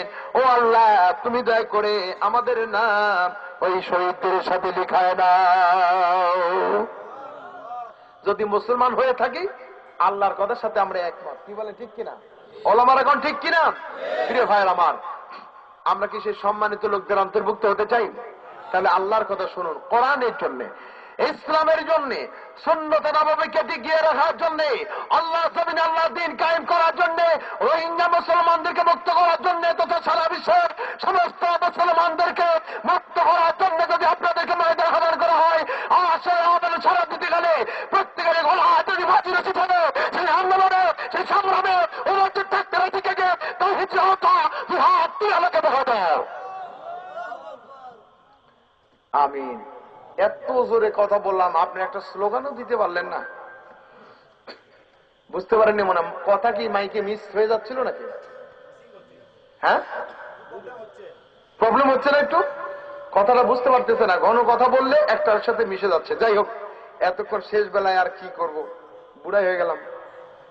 এই আজকের মঞ্চের ওয়াজের বুড়া হয়ে গেছে, শেষ দিকে চলে আসছি, ঠিক না? যা হয়েছে এবার আস্তে আস্তে বলি, জোরে বললে কাজ হচ্ছে না, বোঝা গেল। মাইক ভালো, সেটিংটা ঠিক মতো হয় নাই, আওয়াজ সুন্দর কিন্তু সেটিং সুযোগ মতো হয়নি। সম্মানিত হাজরিন, এই কোরআনের পক্ষে আমরা আছি তো ভাইরা আমার? কোরআনের পক্ষে ইমানদার মুসলমান হিসেবে যারাই টিকে থাকবে আল্লাহ পাক তাদেরকে দুনিয়া আখিরাতে প্রতিষ্ঠিত করবেন। এক নম্বর যে পয়েন্টটা করে বলতেছিলাম, মৃত্যু এবং জীবনের মালিক কে, এই বিশ্বাস নিয়ে দুনিয়ার সমস্ত আলেম ওলামা ইমামগণ এই ভূমিকা পালন করেছিলেন। যারাই করেছেন তাদের উপরে পরীক্ষা এসেছে, যেরকম ঠিক কিনা? ইমাম আবু হানিফা রহমাতুল্লাহ আলাইহি, ইমাম শাফি, ইমাম হাম্বল, ঠিক কিনা কোন? এরা প্রত্যেকেই যুগ শ্রেষ্ঠ আলেম ছিলেন, যেরকম ঠিক না? ঠিক। ইমাম আবু হানিফা রহমাতুল্লাহ আলাইহি ইসলামী আন্দোলন করার অপরাধী তদানীন্তনকালের রাষ্ট্রশাসক ইমাম আবু হানিফাকে নিজের দলে ফিরানোর জন্য চেষ্টা করা হলো, চেষ্টা করে ব্যর্থ হয়ে গেল। রাজ দরবারে ডেকে নিয়ে বলল, ইমাম আবু হানিফা, তোমার অনেক যোগ্যতা আছে, তুমি আমার কথা শোনো, আমি তোমাকে এ দেশের প্রধান বিচারপতি বানায় দেব। কি বানাবে? প্রধান বিচারপতি। আমাদের দেশের কিছু কিছু হুজুর আছে, টুপি আমার চেয়ে বড় বড় আছে, আবার পাগড়িও পরে, মাশাআল্লাহ, দাড়ির ঝুলও কম নাই। এই লোকগুলিকে চাকরি দেওয়া হবে এমন কথা বলা লাগে না, বরং নিজের চাকরি টিকে থাকা লাগবে, পুত্রবধূর চাকরি লাগবে, আমার নাতির চাকরি লাগবে, আমার বেটা তো লাগবেই। এই জন্য ইহুদি খ্রিস্টান নাসারা তথা নাস্তিকদের গোলামি করতেছে, গোলামি করে আলেম ইসলামের বিরুদ্ধে মিছিল করতেছে। এটা বাংলাদেশে আছে না নাই? আছে কি নাই?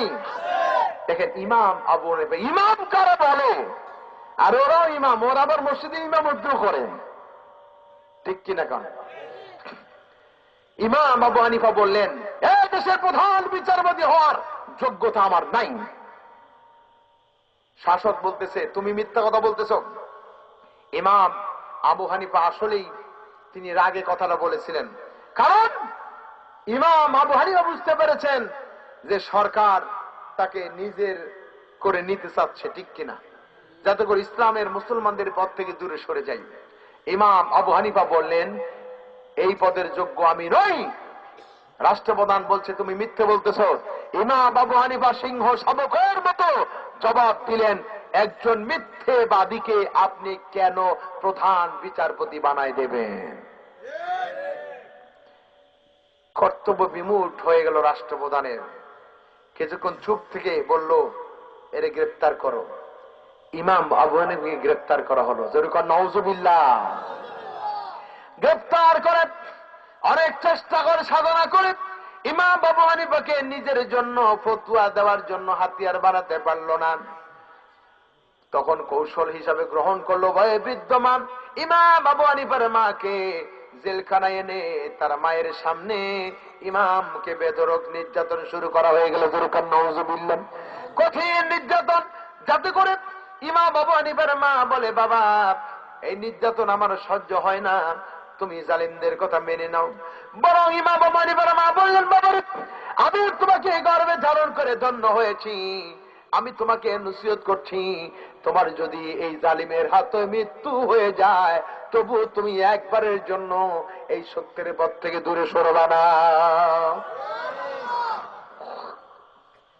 ইমাম আবু হানিফা সত্যের পথে অবিচল থেকে গেলেন, যার ফলে দীর্ঘ 8 মাস যাবৎ ইমাম আবু হানিফাকে গ্রেফতার রেখে শেষ পর্যন্ত বিষ পান করায়ে জালিমরা হত্যা করে ফেলল। যেরকম নাউজুবিল্লাহ। সারা দুনিয়ার মুসলমানেরা ইমাম আবু হানিফার নাম জানে, কারণ তিনি অসংখ্য মাসালা তৈরি করেছেন, ঠিক কিনা, যার মাসালা অনুসরণ করে নামাজ, রোজা, হজ, যাকাত ইত্যাদি পালন করা হয়, ঠিক কিনা। ইমাম শাফি, ইমাম মালিক, এদের কেমন নির্যাতন করা হয়েছে, তাদেরকে নিজের করে নিতে পারেনি বলে 2 হাত পিছনের দিকে বেঁধে দীর্ঘ সময় বেঁধে নির্যাতন করার ফলে তাদের এই জোড়া থেকে তাদের হাত খসে পড়েছে। আল্লাহু আকবার। আজকে আমরা মুসলমান, আমাদের প্রতি একটু বিপদ আসবে ভয়েতে আমরা মসজিদে পর্যন্ত যাইতে ভয় পাই, ঠিক কিনা। হক কথা বলা তো দূরের কথা, হা, হক কথা বললে জীবনটা সুন্দর হবে, ঠিক কিনা। এবার আপনাদেরকে বলতে চাই, ইমাম আবু হানিফা, ইমাম মালিক, এদেরকে নির্যাতন কেন করা হলো? এরা কি মিথ্যা কথা বলছে? এরা চুরি করেছেন? এরা ডাকাতি করেছেন? এরা মানবতা বিরোধী কাজ করেছিলেন? এরা কি যুদ্ধ বিরোধী ছিলেন? কিছুই ছিলেন না। যুগ যুগ ধরে মানবতার কল্যাণেই কাজ করেছেন। আজকেও যারা করবে, ইসলামের কি বলে, ইসলামের বিরোধী শক্তি যারা, ইসলাম বিদ্বেষী যারা, তাদের সহ্য হবে না। কারণ চোরের জন্য জ্যোৎস্নারাত খুবই খারাপ, ঠিক কিনা। এখন দুনিয়ার চোরগুলাই আলেম ওলামাকে টার্গেট করেছে। আল্লাহ পাক ওদেরকে হেদায়েত দান করে, জোরে বলুন আমিন। আল্লাহ রাব্বুল আলামিনের কথা বলতেছিলাম, আল্লাযী খালাকাল মাউতা ওয়াল হায়াতা লিয়াবলুয়াকুম আইয়ুকুম আহসানু আমালা। আল্লাহ পরীক্ষা করার জন্য মৃত্যু এবং জীবন দিয়েছেন। এই মৃত্যু আমাদের কবে হবে এমন গ্যারান্টি কি আমাদের কেউ দিয়েছেন? আমরা কি এই জীবনে পরীক্ষা পাস করতে চাই? কি বলেন, চাই? আল্লাহ পাক আমাদের কবুল করুন। এবার 2 নাম্বার পয়েন্ট বলবো। আল্লাহ রাব্বুল আলামিন মানুষগুলিকে সৃষ্টি করলেন দুনিয়ায়, তাকে ভালো এবং মন্দ উভয় প্রকার কাজ করার মতো শক্তি আল্লাহ পাক দিয়েছেন। তার জীবন বা মৃত্যু কোনোটাই উদ্দেশ্যহীন নয়। ধরে কোনো উদ্দেশ্যহীন নাকি? আল্লাহ পাক তাকে এখানে সৃষ্টি করেছেন পরীক্ষা করার জন্য। সুবহানাল্লাহ। কোন তার জীবন তার জন্য পরীক্ষার সময় বা অবকাশ মাত্র। মৃত্যু অর্থ হলো তার পরীক্ষার সময় পুড়িয়ে যাওয়া। কাজের সুযোগ দিয়েছেন, পরীক্ষায় পাশ করতে হলে মৃত্যু পর্যন্ত সুযোগ, ঠিক কিনা। আমাদের মরণ হবে কিনা? কোন কি বলে, মরতে হবে না? আল্লাহ রাব্বুল আলামিন কোরআনুল কারীমের ভিতরে বলেছেন, قل إن الموت الذي تفرون منه فإنه ملاقيكم। মরণ থেকে পালাও তুমি, মরণ তোমায় লইবে গিরি। মরণ থেকে পালাও তুমি, মরণ তোমায় লইবে গিরি। যদিও সুদূর আকাশ পানে লোকাও সেটাই লাগিয়ে শরীর। এ মহারাজের চিকিৎসক নাই, নাই সে ঔষধ জগতে। খুঁজিয়া কাতর হইলে কি হবে, পারিবে না তারে ফেরাতে। কি বলেন, পারবে ফেরাতে? কি বলেন, পারবে? ভাইরা আমার, মসজিদে যখন যাই, সচেতন মসজিদে মহল্লায় এমন কোন মসজিদ নাই যেখানে একটা খাটিয়া নাই, ঠিক কিনা কোন? নামাজ পড়তে গেলে খাটিয়াটা যখন চোখে পড়ে যায়, হৃদয়টা কাঁদতে থাকে, আল্লাহ আমি জানি না এই খাটিয়াটা তার গায়ে মাকড়সায় জাল বেঁধে আছে, ময়লা বেঁধে আছে, জানি না কোন দিন আমার জন্য গোসল করে বাড়ির সামনে হাজির করা হবে। দেশবাসী জানবে, আত্মীয় স্বজন জানবে, মাইকিং করা দরকার হবে না, দাওয়াত পত্র দেওয়া লাগবে না, যে যেখানেই থাকে শোনা মাত্রই ছুটে চলে আসবে, হারে একবারে দেখে আসি, জীবনে এই জীবনে আর কোনোদিন হয়তো দেখা হবে না। ভাইরা আমার, এই মৃত্যু আমাদের হবেই, মৃত্যু থেকে আমাদের কোনো পালাবার সুযোগ আছে নাকি কোন? এই জন্য পরীক্ষায় পাস করতে হবে। আমরা পরীক্ষা দিয়েছিলাম, দাখিলি পরীক্ষা, এসএসসি পরীক্ষা বা সমমানের এইচএসসি পরীক্ষা, ফাজিলি পরীক্ষা, কামিলি পরীক্ষা। দাখিলি পরীক্ষা কয় ঘন্টা দিয়েছেন কোন? এইচএসসি পরীক্ষা,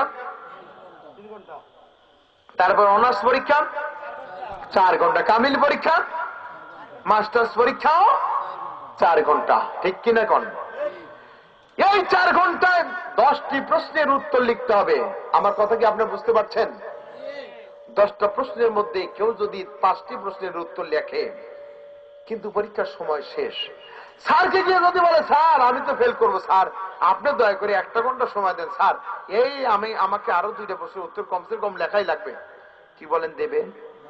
কি বলেন, সময় বাড়ায় দেবে? দেবে না। আজরাইলকে আমরা চোখে দেখি না, সে কি করে বাড়ায় দেবে? যিনি আমার শিক্ষক, প্রতিদিন দেখা হয়, সব সময় দেখা হয়, তিনি আমার দাবি মানলেন না দুনিয়ার পরীক্ষায়।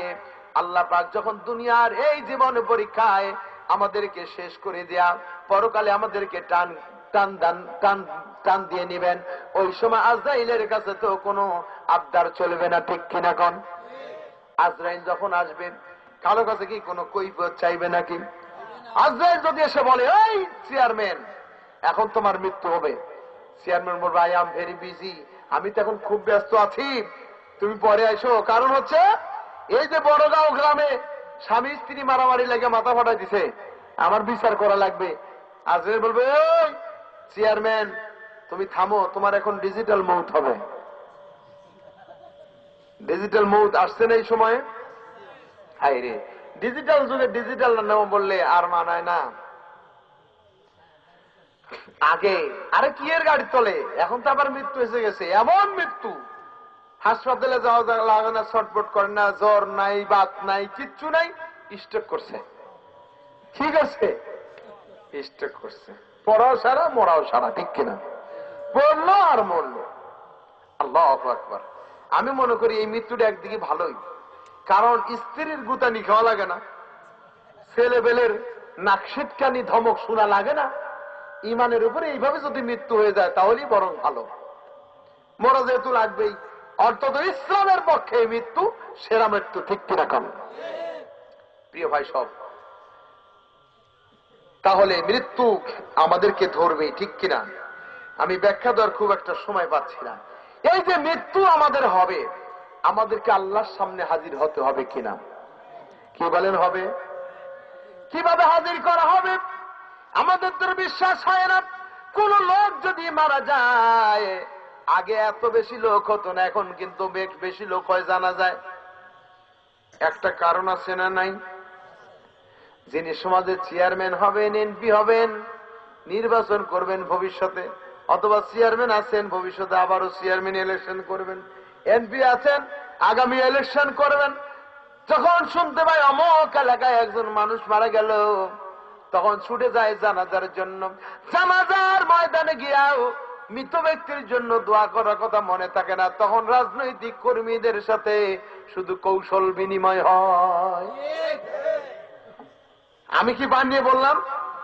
গণস্থলে মাটি দেওয়া হচ্ছে, ডাকতেছে, এই ভাই যারা মাটি দিবে তোমরা আসো। কিসের মাটি দাও? গল্পে ব্যস্ত আছে।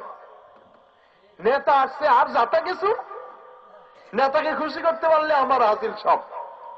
এই যে মরে যাচ্ছে একজন চলে গেল, আহারে মরে গেল, মাটি দেওয়া শুরু হয়ে গেল। ইমাম সাহেবকে ডেকে সাধারণ মুসল্লিরা বলে, হুজুর কি যেন দোয়াটা, কি যেন দোয়াটা, হুজুর কি যেন দোয়াটা। তখন হুজুর পড়ে, এটা আসলে কোনো দোয়া নয়, আল্লাহ পাকের কথা। ধরে কোন কার কথা? আল্লাহ রাব্বুল আলামিন বললেন, কি বললেন? মিনহা খলাকনাকুম ওয়া ফিহা নুঈদুকুম ওয়া মিনহা নুখরিজুকুম তারাতান উখরা। জানেন না দোয়াটা? আল্লাহ কালাম জানেন? ওই দেখেন এই জগতে নাই, অন্য জগতে গেছে।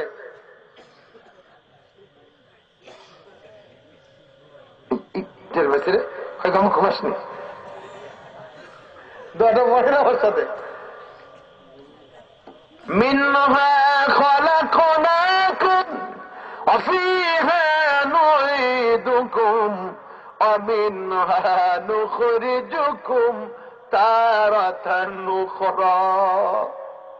আল্লাহ পাক বলেন, হে বান্দা বলো, এই মাটি থেকে তোমাকে সৃষ্টি করা হয়েছিল, আবার এই মাটিতে তোমাকে রেখে দেওয়া হলো, আবার এই মাটি থেকে তোমাকে জিন্দা করা হবে। আল্লাহু আকবার। আল্লাহর কাছে যাওয়া লাগবে কিনা কোন? জোরে বলুন, যাওয়া লাগবে কিনা?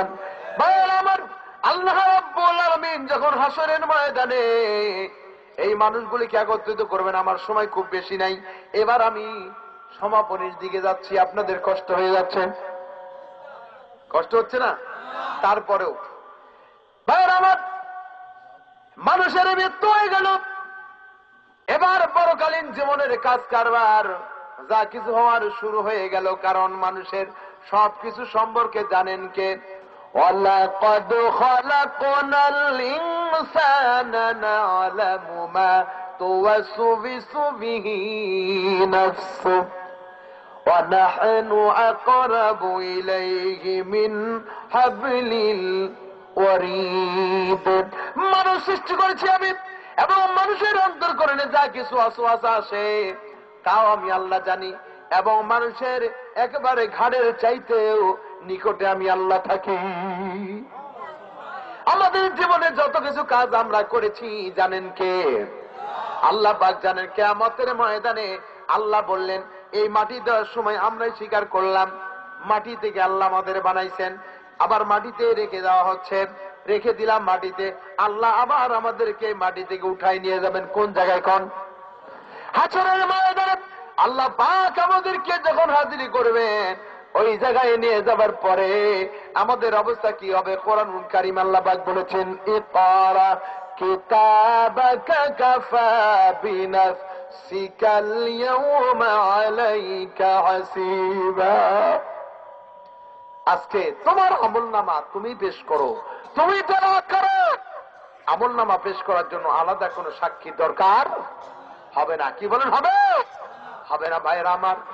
আল্লাহ রাব্বুল আলামিন এইভাবে থাকবেন, আল্লাহ পাক হিসাব নিকাশ শুরু করে দিবেন।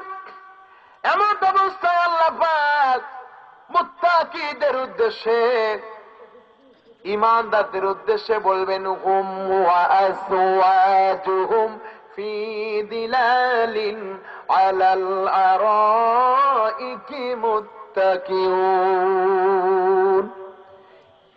আল্লাহ পাক তাদেরকে বলবেন, মুত্তাকি ঈমানদারদেরকে বলবেন, তাদেরকে জায়গা করে দিবেন ছায়াযুক্ত আসনে অলঙ্কৃত করাবেন, এবং তাদের সাথী হিসেবে তাদেরকে স্ত্রীও দান করা হবে। লাহুম ফিহা ফাকিহাতু ওয়া লাহুম মা ইয়াদউন।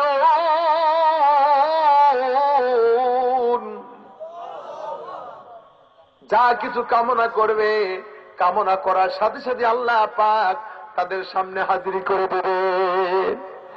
এবার ইমানদারদের উদ্দেশ্যে আল্লাহ রাব্বুল আলামিন বললেন, সালামুন কাওলাম মির রাব্বির রহিম।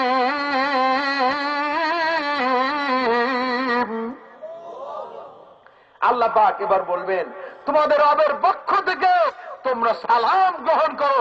জোরে কোন আল্লাহু আকবার। আল্লাহ পাক সালাম দিবেন, জোরে কোন সুবহানাল্লাহ। আল্লাহু আকবার। আল্লাহ, তুমি যেদিন সালাম দিবে আল্লাহ, তোমার সালামের জবাব যেন আমরা দিতে পারি। বলি আমিন। আমার ভাইয়েরা, আল্লাহ তো সালাম দিলেন কিয়ামতের ময়দানে। এইভাবে আল্লাহ পাক মুখোমুখি হয়ে যাবেন, মানুষগুলির সামনাসামনি হয়ে যাবে আল্লাহ পাক। এবার আল্লাহ পাকের একটা ঘোষণা আসবে, জান্নাতি জাহান্নামী এরা লক্ষ লক্ষ মাইল দূরে থাকবে, তারপরেও একে অপরের সাথে দেখা হবে, কথা বলতে পারবে সামনাসামনি। যেমন এরকমই কথা বলার সুযোগ আছে। আল্লাহ পাক হাসরের ময়দানে সমস্ত মানুষগুলিকে এইভাবে একত্রিত অবস্থায় তা রাখবেন। আল্লাহ পাক ইমানদারদেরকে সালাম বলবেন, মুত্তাকিদেরকে সালাম বলবেন। আর যারা বেঈমান ছিল, মুশরিক ছিল, ওদের জন্য আল্লাহর এর ঘোষণা হলো, ওয়ান্তাজুল ইয়াওমা আইয়ুহাল মুজরিমুন,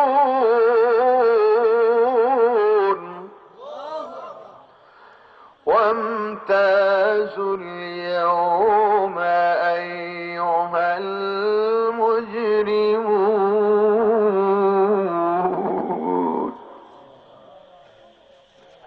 আল্লাহ পাক বলবেন, অপরাধীরা ছাঁটাই হয়ে যা, আলাদা হয়ে যা। আল্লাহু আকবার।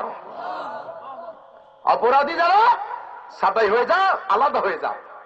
হাসরের ময়দানে আল্লাহ পাক ঘোষণা দিবেন, এমন ঘোষণা দিবেন, অপরাধী যারা তারা ছাঁটাই হয়ে যান। কলিজা কেঁপে ওঠে না? লোম শিউরে ওঠে না আপনাদের?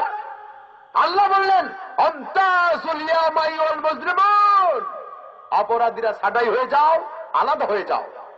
কে বলবেন? আর ক্ষমতা আছে থাকার? আপনারা যারা আছেন এখানে, যদি বেনামাজি থাকে, আমি যদি বলি আজকে বেনামাজি কে কে আছেন, আপনাদের মনের মধ্যে খবর হয়ে যাবে আসলে আমরা নামাজ পড়ি নাই, অথবা আমরা নামাজ পড়িনি। ঠিক কিনা? অনেকে নামাজ পড়েন, অনেকে পড়েন না। খবর হবে কিনা?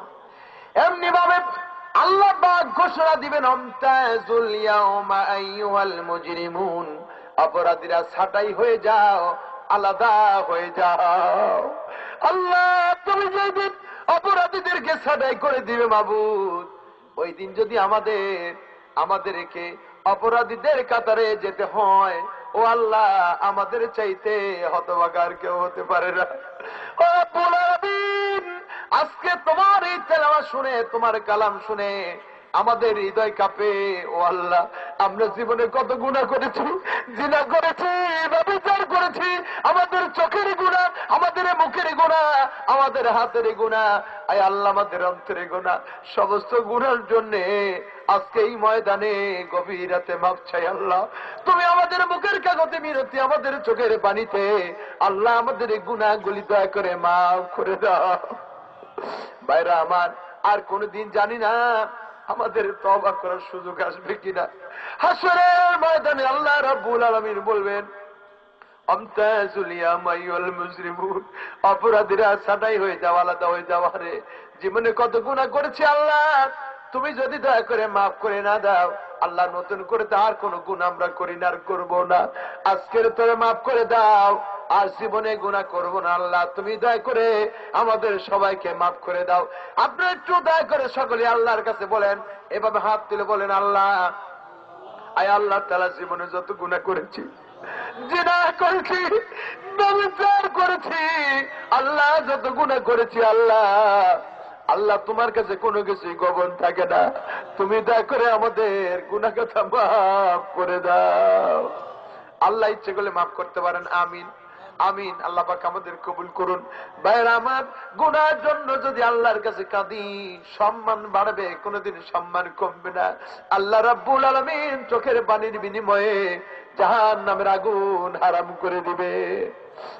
ভাইরা আমার, আল্লাহ রাব্বুল আলামিন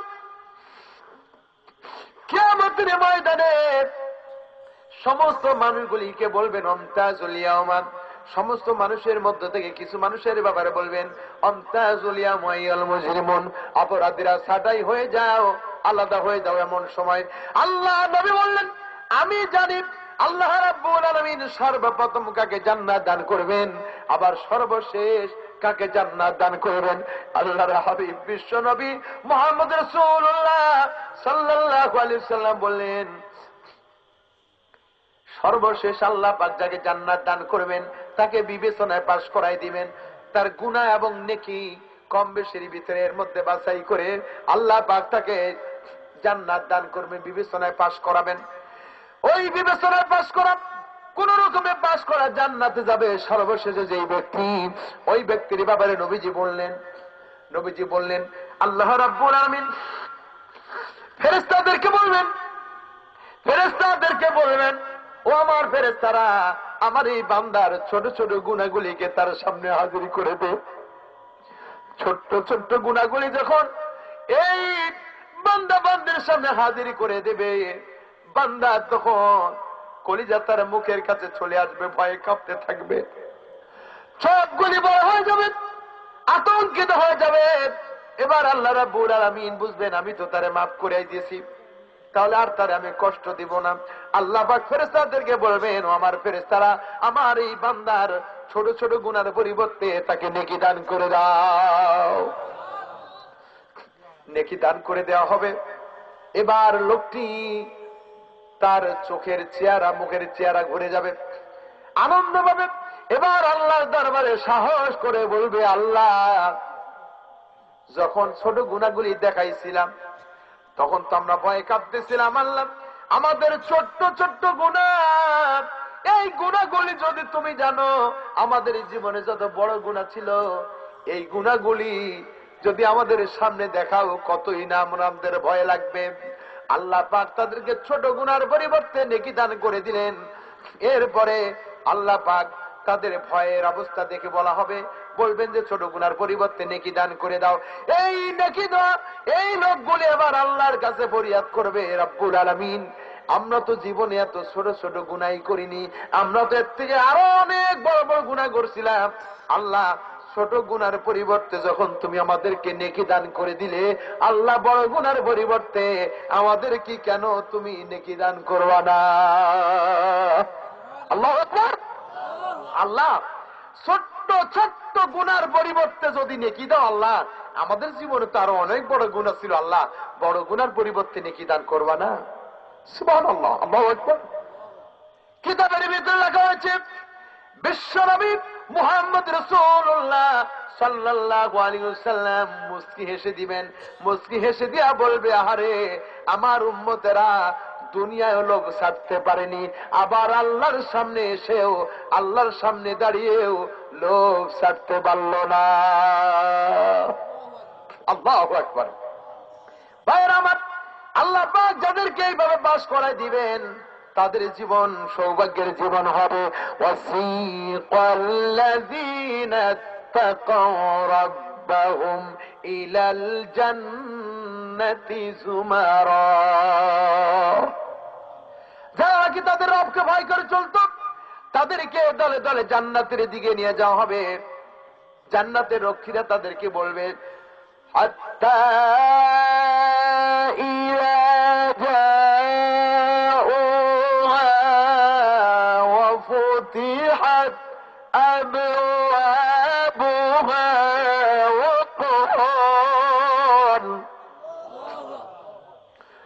وقال لهم خزنتها سلام،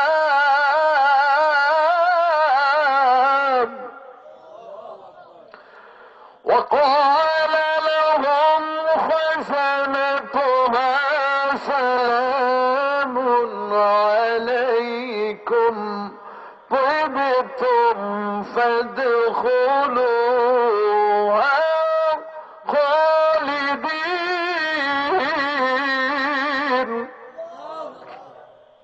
ফেরেশতারা তাদেরকে দলে দলে জান্নাতের দিকে নিয়ে যেতে থাকবে এবং তাদেরকে বলা হবে সুস্বাগতম এবং বলা হবে তোমাদের প্রতি সালাম, সালামুন আলাইক, তোমাদের প্রতি সালাম, চিরকালের জন্য আল্লাহ জান্নাতে প্রবেশ করো। যেরকম সুবহানাল্লাহ। ওই যে শুরুতে তেলাওয়াত করছিলাম, এবার জান্নাতে গিয়া জান্নাতীগণ বলবেন ওয়াকালুল হামদুলিল্লাহ, সুবহানাল্লাহ কোন وقالوا الحمد لله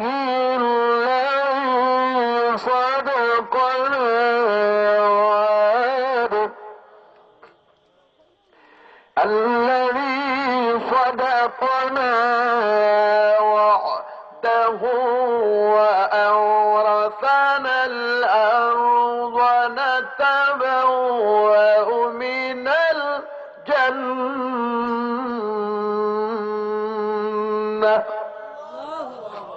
বলবে আল্লাহ সমস্ত প্রশংসা তোমার যে তুমি তোমার ওয়াদা পূর্ণ করেছো আর আমাদেরকে ওয়াদা পূর্ণ করে আজকে জান্নাত দান করেছো।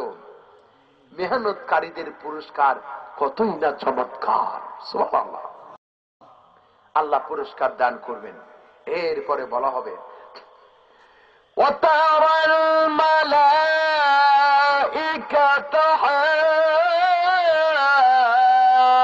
হাফিনা মিন হাওলিল আরশি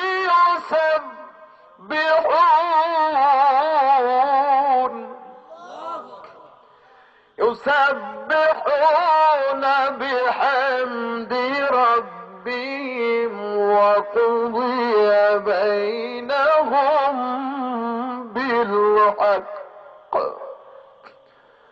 وقيل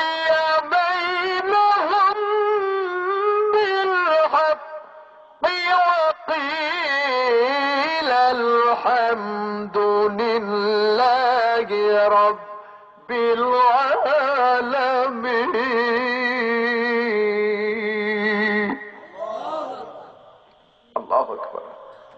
আপনি ফেরেশতাদেরকে দেখবেন তারা আরশের চারপাশ ঘিরে আপনার রবের পবিত্রতা ঘোষণা করছে। সমস্ত প্রশংসা বিশ্ব জগতের প্রতিপালক আল্লাহর জন্য। যেরকম আলহামদুলিল্লাহ, আল্লাহু আকবার। ভাইরা আমার, রাত গভীর হয়ে গিয়েছে। আল্লাযী খালাকাল মাউতা ওয়াল হায়াতা লিয়াবলুয়াকুম আইয়ুকুম আহসানু আমালা। তোমাদের মধ্যে আমলের দিক দিয়ে কে বেশি উত্তম, কে বেশি ভালো, এটা জানার জন্য আমি তোমাদেরকে জীবন এবং মৃত্যু দান করেছি। কে বলেছেন এই কথা? এই পরীক্ষা কি আমরা পাশ করব? কি বলেন, পাশ করব? যারা জাহান্নামে যাবে, জাহান্নামে যাওয়ার কয়েকটা কারণ তারা পেশ করবে। জান্নাতীরা তাদেরকে প্রশ্ন করবে, কেন জাহান্নামে এলি? আমি কি এই ফর্মুলাগুলি বলবো? 4টা কারণে তারা বলবে আমরা জাহান্নামে। কয়টা কারণে? তাহলে এই ওয়াজ শুনে লাভ আছে। আমি ইচ্ছে করলে শেষ করে দিতে পারি, আমার কৃপণতা নাই আমার মধ্যে। মনে করতে পারেন হুজুর আকর্ষণীয় জায়গায় রেখে দিল আগামী বছর দাওয়াত দেওয়ার জন্য। না, রিজিকের মালিক কে? কে? এই ওয়াজ শুনে আমাদের লাভ কি? আমাদের জীবনে আমলে পরিবর্তন করতে হবে, ঠিক কিনা? যারা জাহান্নামে যাবে তাদেরকে প্রশ্ন করা হবে, কেন জাহান্নামে এলি? আমি বলবো উত্তরগুলি, বলবো। কারো কারো শুনবেন না, রাজি নেই, কে কে হাত তুলে দেখান। না চাচা, আপনি ইচ্ছে করে তুলেননি, কিচ্ছু হবে না। আলহামদুলিল্লাহ, আলহামদুলিল্লাহ। বয়স হয়ে গেলে অনেক কিছুই হয়। আল্লাহ পাক আমাদের প্রতি রহম করুন, বলুন আমিন। আদর করে আমিন। আল্লাহু আকবার। আপনাদেরকে আমি কিছু উল্টা পাল্টা বলে টেস্ট করতেছি ঘুম টুম ধরে নাকি, কারণ রাত তো ঘুমের জন্য, তাই না ভাই? এই জন্য যাতে করে আপনি একটু লড়াচড়া দেন, হাসি ঠাট্টা করেন, মাঝখানে ঘুমটাও যাতে চলে যায়। আমি শুধু এই কারণেই, ঘুম যদি আসেও এই কারণে এটা করছি। আপনি রাগ করেননি তো আমার প্রতি? আলহামদুলিল্লাহ। জাহান্নামে যাবে কেন? এবার আল্লাহ পাক কোরআনে কারীমের মধ্যে বলছেন, কুল্লু নাফসিন বিমা কাসাবাত রাহিনা।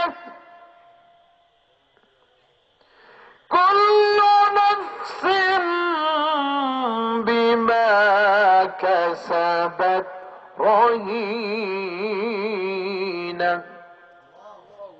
এই মাইকের একটা বৈশিষ্ট্য আছে, জোরে বললে শোনা যায় না, ঠিক না? আমি জোরে বলতেছি, মাইক কাজ করতেছে না, আস্তে বললে দারুণ সাউন্ড দিচ্ছে। প্রত্যেক নফসকেই আল্লাহর কাছে প্রশ্নের সম্মুখীন হতে হবে।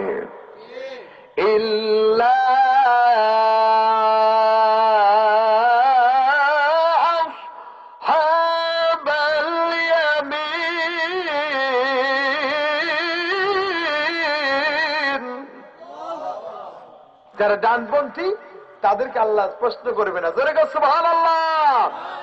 আমাদের দেশে বামপন্থী আছে না নাই? আপনারা কি বামপন্থী না ডানপন্থী থাকতে চান? কারা কারা ডানপন্থী একটু হাত তুলে দেখান তো। আলহামদুলিল্লাহ, আলহামদুলিল্লাহ। জি, স্লোগান দিতে হবে মুসলমানের মতো, যাতে করে বামপন্থীরা টের পায় যেখানে ডানপন্থীরা আছে, ঠিক কিনা? আপনার আমার অসুবিধা নাই। ডানপন্থীদেরকে আল্লাহ জিজ্ঞাসা করবে না, প্রশ্ন করবেন না, এমনি জান্নাত দিবেন। সুবহানাল্লাহ। ইয়াসআলুনাকা আনিল মুজরিমিনা মা সালাকাকুম ফি সাকার। জান্নাতীরা জাহান্নামীদেরকে প্রশ্ন করবে, কেন আজ জাহান্নামে এলি, কেন জাহান্নামে আসছো? জান্নাতীরা বলবে, ক্বালু লাম নাকু মিনাল মুসাল্লিন। তারা বলবে, আমরা বেনামাজি ছিলাম, আমরা নামাজি ছিলাম না। আল্লাহু আকবার। কোন এই নামাজ আপনি একা পড়বেন? নামাজ কায়েম করার কথা বলা হয়েছে, ঠিক কিনা? একা নয়, শুধু একা নামাজ পড়লে হবে না। বাবা বেঁচে আছেন, বড় ভাই বেঁচে আছেন, স্ত্রী সন্তান আছে, সকলেই মিলে নামাজ কায়েম করতে হবে। পারিবারিক ভাবে, সামাজিক ভাবেও নামাজ কায়েম করতে হবে, কিনা? সামাজিক ভাবে নামাজ যেমন কায়েম করতে হবে, রাষ্ট্রীয় ভাবেও নামাজ কায়েম করতে হবে, ঠিক কিনা? কে বলেছেন? কোরআনুল কারীমে আল্লাহ রাব্বুল আলামিন সূরা হজ, কোন সূরা? সূরা হজের 41 নম্বর আয়াতের ভিতরে আল্লাহ বলেছেন, আল্লাযীনা ইম্মাক্কান্নাহুম ফিল আরদি আকামুস সালাতা ওয়া আতুজ যাকাত ওয়া আমারু বিল মা'রুফি ওয়া তানহাউনা আনিল মুনকার ওয়া লিল্লাহি আকিবাতুল উমুর। আল্লাহ বললেন, দেশটা যদি মুসলমানের দেশ হয়, আমার বান্দাদের মধ্যে যারাই ক্ষমতায় যাবে, ক্ষমতায় গিয়ে চারখানা দায়িত্ব পালন করবে। কয়টা? 1 নম্বর ক্ষমতায় সেই নামাজ কায়েম করবে, 2 নম্বর জাকাত ভিত্তিক অর্থনীতি প্রতিষ্ঠিত করবে, 3 নম্বর সৎ কাজের আদেশ দিবে আর অসৎ কাজের নিষেধ করবে, বরং যারা সৎ কাজ করবে তাদের দেখলেই গুলি করবে না, ঠিক কিনা? কয়খানা দায়িত্ব? আমরা মুসলমান কিনা? আপনার মুসলমান?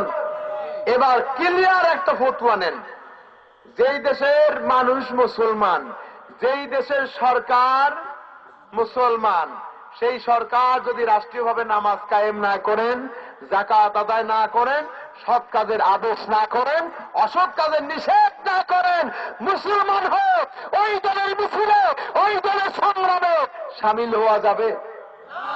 কি বলেন, যাবে? যারা রাষ্ট্রীয়ভাবে নামাজ কায়েম করে না, যাকাত আদায় করে না, আমরা তাদেরকে চিনি না, তাদের দলে থাকবো না, তাদের মিছিল করবো না, তাদের আন্দোলন করবো না, তাদেরকে চেয়ারম্যান করবো না, তাদের এমপি বানাবো না, তাদের মন্ত্রী বানাবো না। কারা কারা রাজি আছেন? কারা কারা রাজি আছেন? ওই যে অনেকে মনে রাজি নেই, হ্যাঁ, ওই যে মাঝখানে হাত তুলে নাই। ধর্ম নিরপেক্ষতার আন্দোলনে বিশ্বাসী হয়ে লক্ষ্যবার নামাজ পড়লে লাভ হবে না, হাত নামান। আমার কাছে হাত না তুলবেন। নামাজ পড়ি কিসের জন্য? আল্লাহ সন্তুষ্টির জন্য। যেই সরকার রাষ্ট্রীয়ভাবে নামাজ কায়েম করবে না, ওই সরকারের কোন আনুগত্য করা জায়েজ নাই। কি বলেন? জায়েজ নাই। যারা রাষ্ট্রীয়ভাবে নামাজ, যাকাত, হজ ইত্যাদি যেগুলি আদেশ আল্লাহ করেছেন এগুলি তারা বাস্তব পরিণত করতে চায়, তাদের মিছিলে, মিটিং এ, আন্দোলনে, সংগ্রামে তাদের সাথী হতে হবে যদি ইমানদার হই। ফতুয়া কি দিয়ে দিলাম? কি দিয়ে দিলাম? বাস, হৃদয় যদি জোটে এর মধ্যে জোটবে। 2 নাম্বার প্রশ্ন নামাজের ব্যাপারে এবার আপনাদের বলতে চাই। রাষ্ট্র নামাজ কায়েম না করে করুক না করুক গা, ওর জবাব ওই দিবে, কিন্তু আমার জবাব তাই বলে কি দেওয়া লাগবে না? নামাজ না পড়লে জাহান্নামে যেতে হবে, সেই নামাজ একত্ব ছেড়ে দেব না। কারা কারা রাজি আছেন? 2 হাত তুলে আল্লাহকে দেখান। আয় আল্লাহ তাআলা, সবাই বলেন আয় আল্লাহ তাআলা, যতদিন বেঁচে থাকি ফরজ নামাজ, ফরজ রোজা বিনা ওজরে ছেড়ে দেব না। আমিন, আল্লাহুম্মা আমিন। আল্লাহ আমার মৃত্যু পর্যন্ত এই ওয়াদা পালনের তৌফিক দান করে দাও। আমরা বলি আমিন। 2 নাম্বার বলা হবে কেন জাহান্নামে আসছো? সে বলবে ক্বালু লাম নাকু মিনাল মুসাল্লিন, আমি মিসকিনদেরকে, অভাবীদেরকে খাদ্য দিতাম না। মেলা ওয়াজ একদিনই করে ফেললাম, 3 দিন এই ওয়াজগুলো করা যেত। ক্বালু লাম নাকু মিনাল মুসাল্লিন। 2 নাম্বার ওয়ালাম নাকু নুতিমুল মিসকিন। 3 নাম্বার কি বলবো? এইবার একটু গায়ে চুলকা নিয়ে আসতে পারে কারো কারো। وَكُنَّا نَخُوضُ مَعَ الْخَائِضِينَ।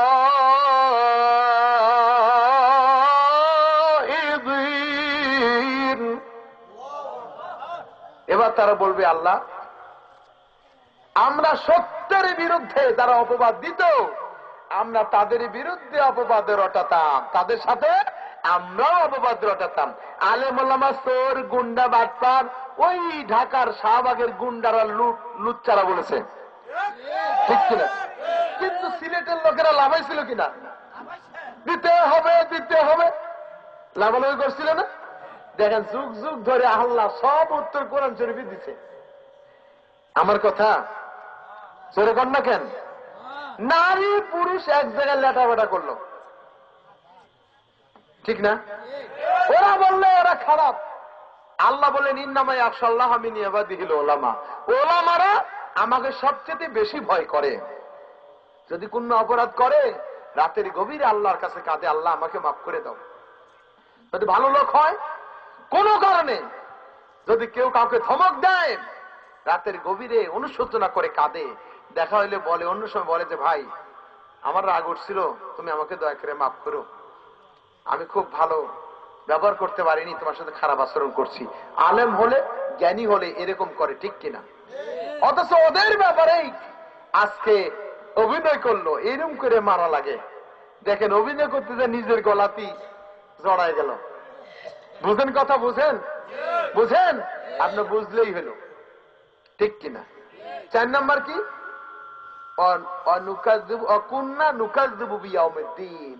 আমরা আখিরাতকে বিশ্বাস করতাম না, বিশ্বাস করতো না, কিন্তু দেখা গেল হাত্তা কি জানি, হাত্তা আতাকাল ইয়াকিন। আল্লাহ পাক, হ্যাঁ হাত্তা এদিকে এখানে আছে, আমি জি।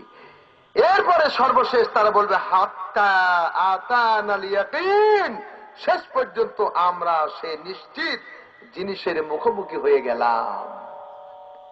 তখন আর কোনো লাভ হবে না, ঠিক কিনা? কোন কোরআনে কারিমে আমি আজকেই পড়তেছিলাম, ওইখানে যাওয়ার পরে আল্লাহর কাছে বলবে আল্লাহ তুমি আরেকবার আমার একটু পাঠায় দাও না। কোন সূরার জন্য আমার মনে আসতেছে না, আজকে আমি ঘরে স্টাডি করতেছিলাম। এই জাহান্নামীরা বলবে আল্লাহ একটু সুযোগ দাও আরেকবার। আল্লাহ বলবেন না, আর সুযোগ হবে না। এই যে নসিহত গুলি করলাম, আমার বাপের কথা বলছি, আমার দাদার কথা, আল্লাহর কালামের কথা বলেছি, রসুলের কথা বলেছি। ভাইরা আমার, আপনাদের সামনে কোরআনে কারিম থেকে কথা বললাম। নায়েবে রসুল, ওলামায়ে হক কোরআন দিয়ে দাওয়াত দিচ্ছে ধর্ম নিরপেক্ষতা মতবাদ, সমাজতন্ত্র, জাতীয়তা মতবাদে বিশ্বাসী হয়ে কেউ যদি মারা যায়, নামাজ রোজা একটাও কবুল হবে না। ফতোয়া আমি দিছি না, ওট প্রবেশ করা যেমন অসম্ভব, সুয়ের ছিদ্র দিয়ে এদেরও জান্নাতে অসম্ভব। এই জন্য আজ থেকে তওবা করেন, দুনিয়ার সমস্ত লোক ছেড়ে দেন, ছেলে চাকরি লাগবে, মেয়ে চাকরি লাগবে, পুত্রবধূর চাকরি লাগবে, নাতির চাকরি, কোন দেশের শাসক নয়, আল্লাহর জন্য হয়ে যায়। আল্লাহ পাক আমাদের সবাইকে কবুল করুন, আমরা বলি আমিন। যদি কোনো ভুল কথা বলে থাকি আল্লাহর কাছে বলি, আল্লাহ তোমার বান্দা বান্দীদের স্মৃতি থেকে মিটায় দাও। প্রয়োজনে যা কথা বলেছি আল্লাহ পাক আমাদেরকে আমল করো, তৌফিক দান করো, আমিন। ও আখিরি দান আলহামদুলিল্লাহি রাব্বিল আলামিন।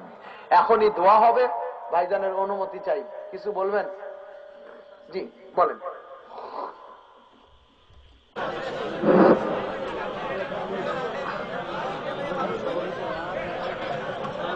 আপনারা কেউ উঠবেন না, ইতিমধ্যে দোয়া শুরু হয়ে যাবে। দোয়ার শরীক না হলে আপনাদেরই ক্ষতি হবে। কেউ উঠবেন না, সবাই মহান আল্লাহর দরবারে আমরা দোয়া করব। একত্রিত হয়ে দোয়া করলে আল্লাহ আমাদের দোয়া কবুল করবেন।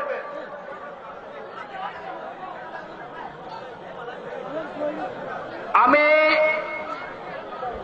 আমাদের তাফসীর মাহফিলে যারা এসেছেন সবাইকে বিনীতভাবে অনুরোধ করছি, আপনারা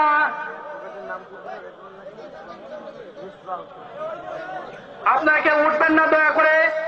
ইনশাআল্লাহ আমাদের সিন্নি পর্যাপ্ত পরিমাণ আছে, আমরা প্রত্যেককে সিন্নি দিতে পারবো। আর আমি আমার শেষের সমর্থনকে বিনীতভাবে অনুরোধ করবো, আমাদের বড় ভাই আয় আল্লাহ তাআলা বড়গাঁও গ্রামবাসীর উদ্যোগে বিশাল তাফসীরুল কোরআন মাহফিলে আয় আল্লাহ তোমার প্রিয় বান্দা বান্দীদেরকে সাথে নিয়ে আয় আল্লাহ কোরআনুল কারীম সামনে নিয়ে গভীর রাতে তোমার দরবারে হাত তুলেছি। আয় আল্লাহ দয়া করে মেহেরবানি করে সওয়াবটুকুন সোনার মদিনায় নবী পাকের রওজা মোবারকে পৌঁছে দাও আল্লাহ রব্বুল আলামিন। তাম পৃথিবীর মাটির নিচে যত মুমিন মুমিনাত কবরবাসী হয়েছেন আয় আল্লাহ কবরগুলি তুমি জান্নাতের টুকরায় পরিণত করে দাও। আয় আল্লাহ তাআলা অ্যাডভোকেট মেসবাউদ্দিন মোহাম্মদ হাসান সাহেব রব্বুল আলামিন তাদের নেতৃত্বে বিশাল তাফসীরুল কোরআন মাহফিলের সম্মানিত সদস্য বৃন্দদের জন্য তোমার দরবারে দোয়া করি। আয় আল্লাহ ক্লান্ত পরিশ্রম করে দিনরাত কষ্ট করে যে মাহফিলের আয়োজন করেছেন, টাকা দিয়ে পয়সা দিয়ে বুদ্ধি দিয়ে পরামর্শ দিয়ে আয় আল্লাহ যারা এই মাহফিলের আয়োজন করেছেন আয় আল্লাহ এদের প্রত্যেকের জীবনের গুনাহ খাতা তুমি দয়া করে মাফ করে দাও। এদের প্রত্যেকের মনের ন্যাক বাসনাগুলি আল্লাহ তুমি দয়া করে কবুল করে নাও রব্বুল আলামিন। এই মাহফিলের দুইজন সভাপতি, ডান দিকে একজন বাম দিকে একজন, হযরত মাওলানা কাউসার হামিদ সাহেব, হযরত মাওলানা মারুফুল ইসলাম সাহেব। আল্লাহ আমার দুই পাশে দুইজন আলেম আছেন। আয় আল্লাহ আমি গুনাহগার, আয় রব্বুল আলামিন আমার চাইতে গুনাহগার হয়তো আর কেউ নাই। আয় আল্লাহ এই মাহফিলের ময়দানে কোরআনের ময়দানে আল্লাহ যার হাতকে তোমার পছন্দ হয় আয় আল্লাহ হাফেজ সাহেবদেরকে সাথে নিয়ে হাত তুলেছি, এতিম শিশু বাচ্চাদেরকে যুবকদেরকে কিশোরদেরকে নিয়ে হাত তুলেছি। আমি দেখতে পাচ্ছি আল্লাহ অধিকাংশই যুবক। যে দেশের মাহফিলে যুবকেরা কোরআন শুনে, গতকালকেও সালনে যে মাহফিল হলো ওখানেও 95% ছিল যুবক। রব্বুল আলামিন এই যুবকদেরকে আল্লাহ ইসলামের জন্য কবুল করে নাও। আয় আল্লাহ তাআলা এই যুবকদের মাধ্যমে এই বাংলার জমিনে কোরআনের রাজ কায়েম করার সুযোগ করে দাও আল্লাহ। আয় আল্লাহ তাআলা ছাত্রদেরকে আল্লাহ তুমি লেখাপড়ায় বরকত দান করে দাও, পরীক্ষার্থীদেরকে আল্লাহ তুমি পরীক্ষায় ভালো ফলাফল দান করে দাও রব্বুল আলামিন। যারা দোয়া চেয়েছেন, অসুস্থ আছেন, অপারেশন হয়েছে, পা ভেঙে গেছে, হাত ভেঙে গেছে, আয় আল্লাহ দোয়া চেয়েছেন, সকালে এসে বারবার দোয়া চেয়েছেন, আয় আল্লাহ এদের প্রত্যেকের নেক দোয়াগুলি তুমি কবুল করে নাও। অনেকে বিদেশে যাবেন, টাকা পয়সা জমা দিয়েছেন, কষ্ট করতেছেন, আল্লাহ এদের টাকা পয়সা যেন নষ্ট হয়ে না যায়। আয় আল্লাহ তাআলা এরা যেন আয় আল্লাহ প্রবাসে গিয়া আয় আল্লাহ তাআলা এই দেশের সম্মান ইজ্জত রক্ষা করতে পারেন। আয় আল্লাহ আমরা যারা হাত তুলেছি আমাদের ডান হাতে আমলনামা দান করে দিও, আমাদের প্রত্যেককে নামাজ হিসাবে কবুল করে নাও। এই এলাকার প্রত্যেকটি মুসলমান ভাই বোনদেরকে 5 ওয়াক্ত নামাজ সঠিকভাবে আদায় করার তৌফিক দান করে দাও। আয় আল্লাহ বেকারদের বেকারত্ব দূর করে দাও, যুবকদের চরিত্র হেফাজত করো। রব্বুল আলামিন যাদের বিয়ে হয়নি যুবকদেরকে ধৈর্য ধারণের তৌফিক দাও। আল্লাহ প্রত্যেকের জীবনে আয় আল্লাহ তাআলা পরহেজগারিনী সুন্দরী স্ত্রী দান করে দিও আল্লাহ। আয় আল্লাহ তাআলা যে সকল বন্ধের বিয়ে হয়নি আয় আল্লাহ যৌতুক ছাড়াই যেন আয় আল্লাহ নেক সন্তান বা নেককার বান্দার সাথে যেন তাদের বিয়ে হয়ে যায়। আল্লাহ তাআলা তুমি দয়া করে কবুল করে নাও। আল্লাহ যারা অসুখ আছে আল্লাহ এই অসুখগুলি দূর করে দাও। আল্লাহ আমি দীর্ঘদিন ধরে অসুস্থ আছি, তারপরেও দীর্ঘ সময় তোমার কোরআনে কথা বলতে পেরেছি, শুকরিয়া আদায় করি আলহামদুলিল্লাহ।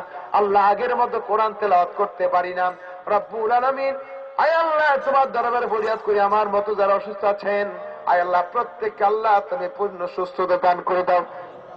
আয় আল্লাহ আমার মিসবাহ ভাই অসুস্থ আছেন আল্লাহ তুমি তাকে সুস্থ করো, তার বাহিনীকে সুস্থ করো।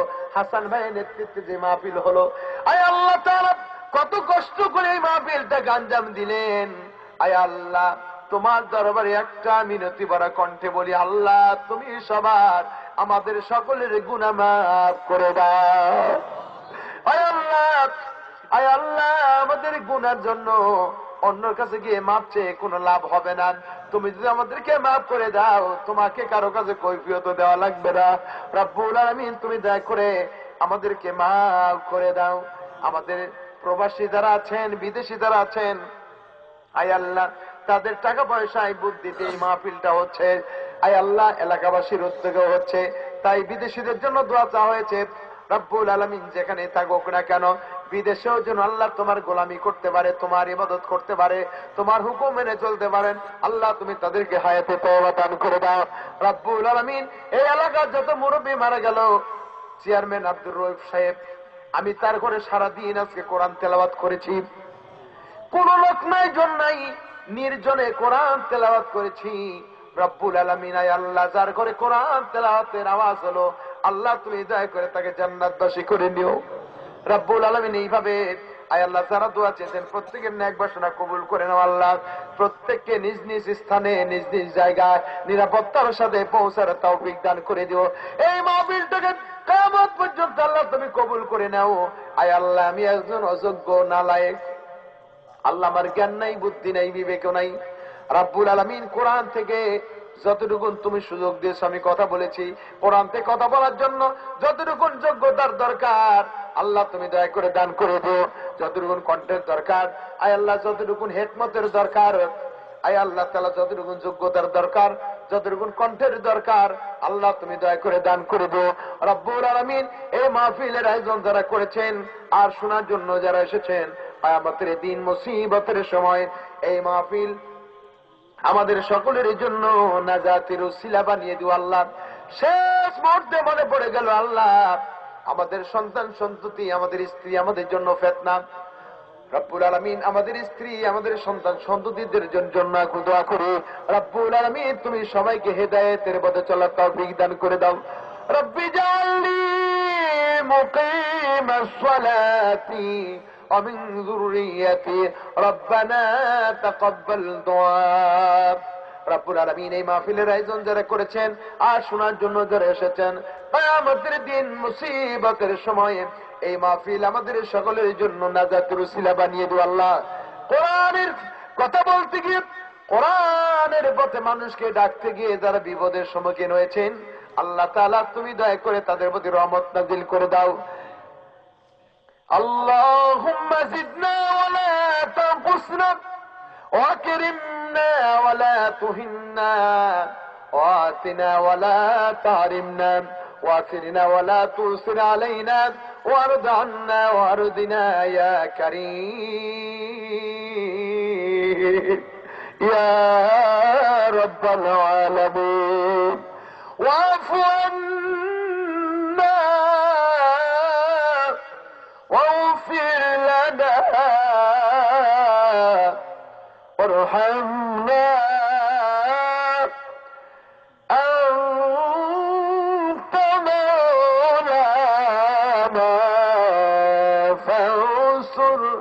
على القوم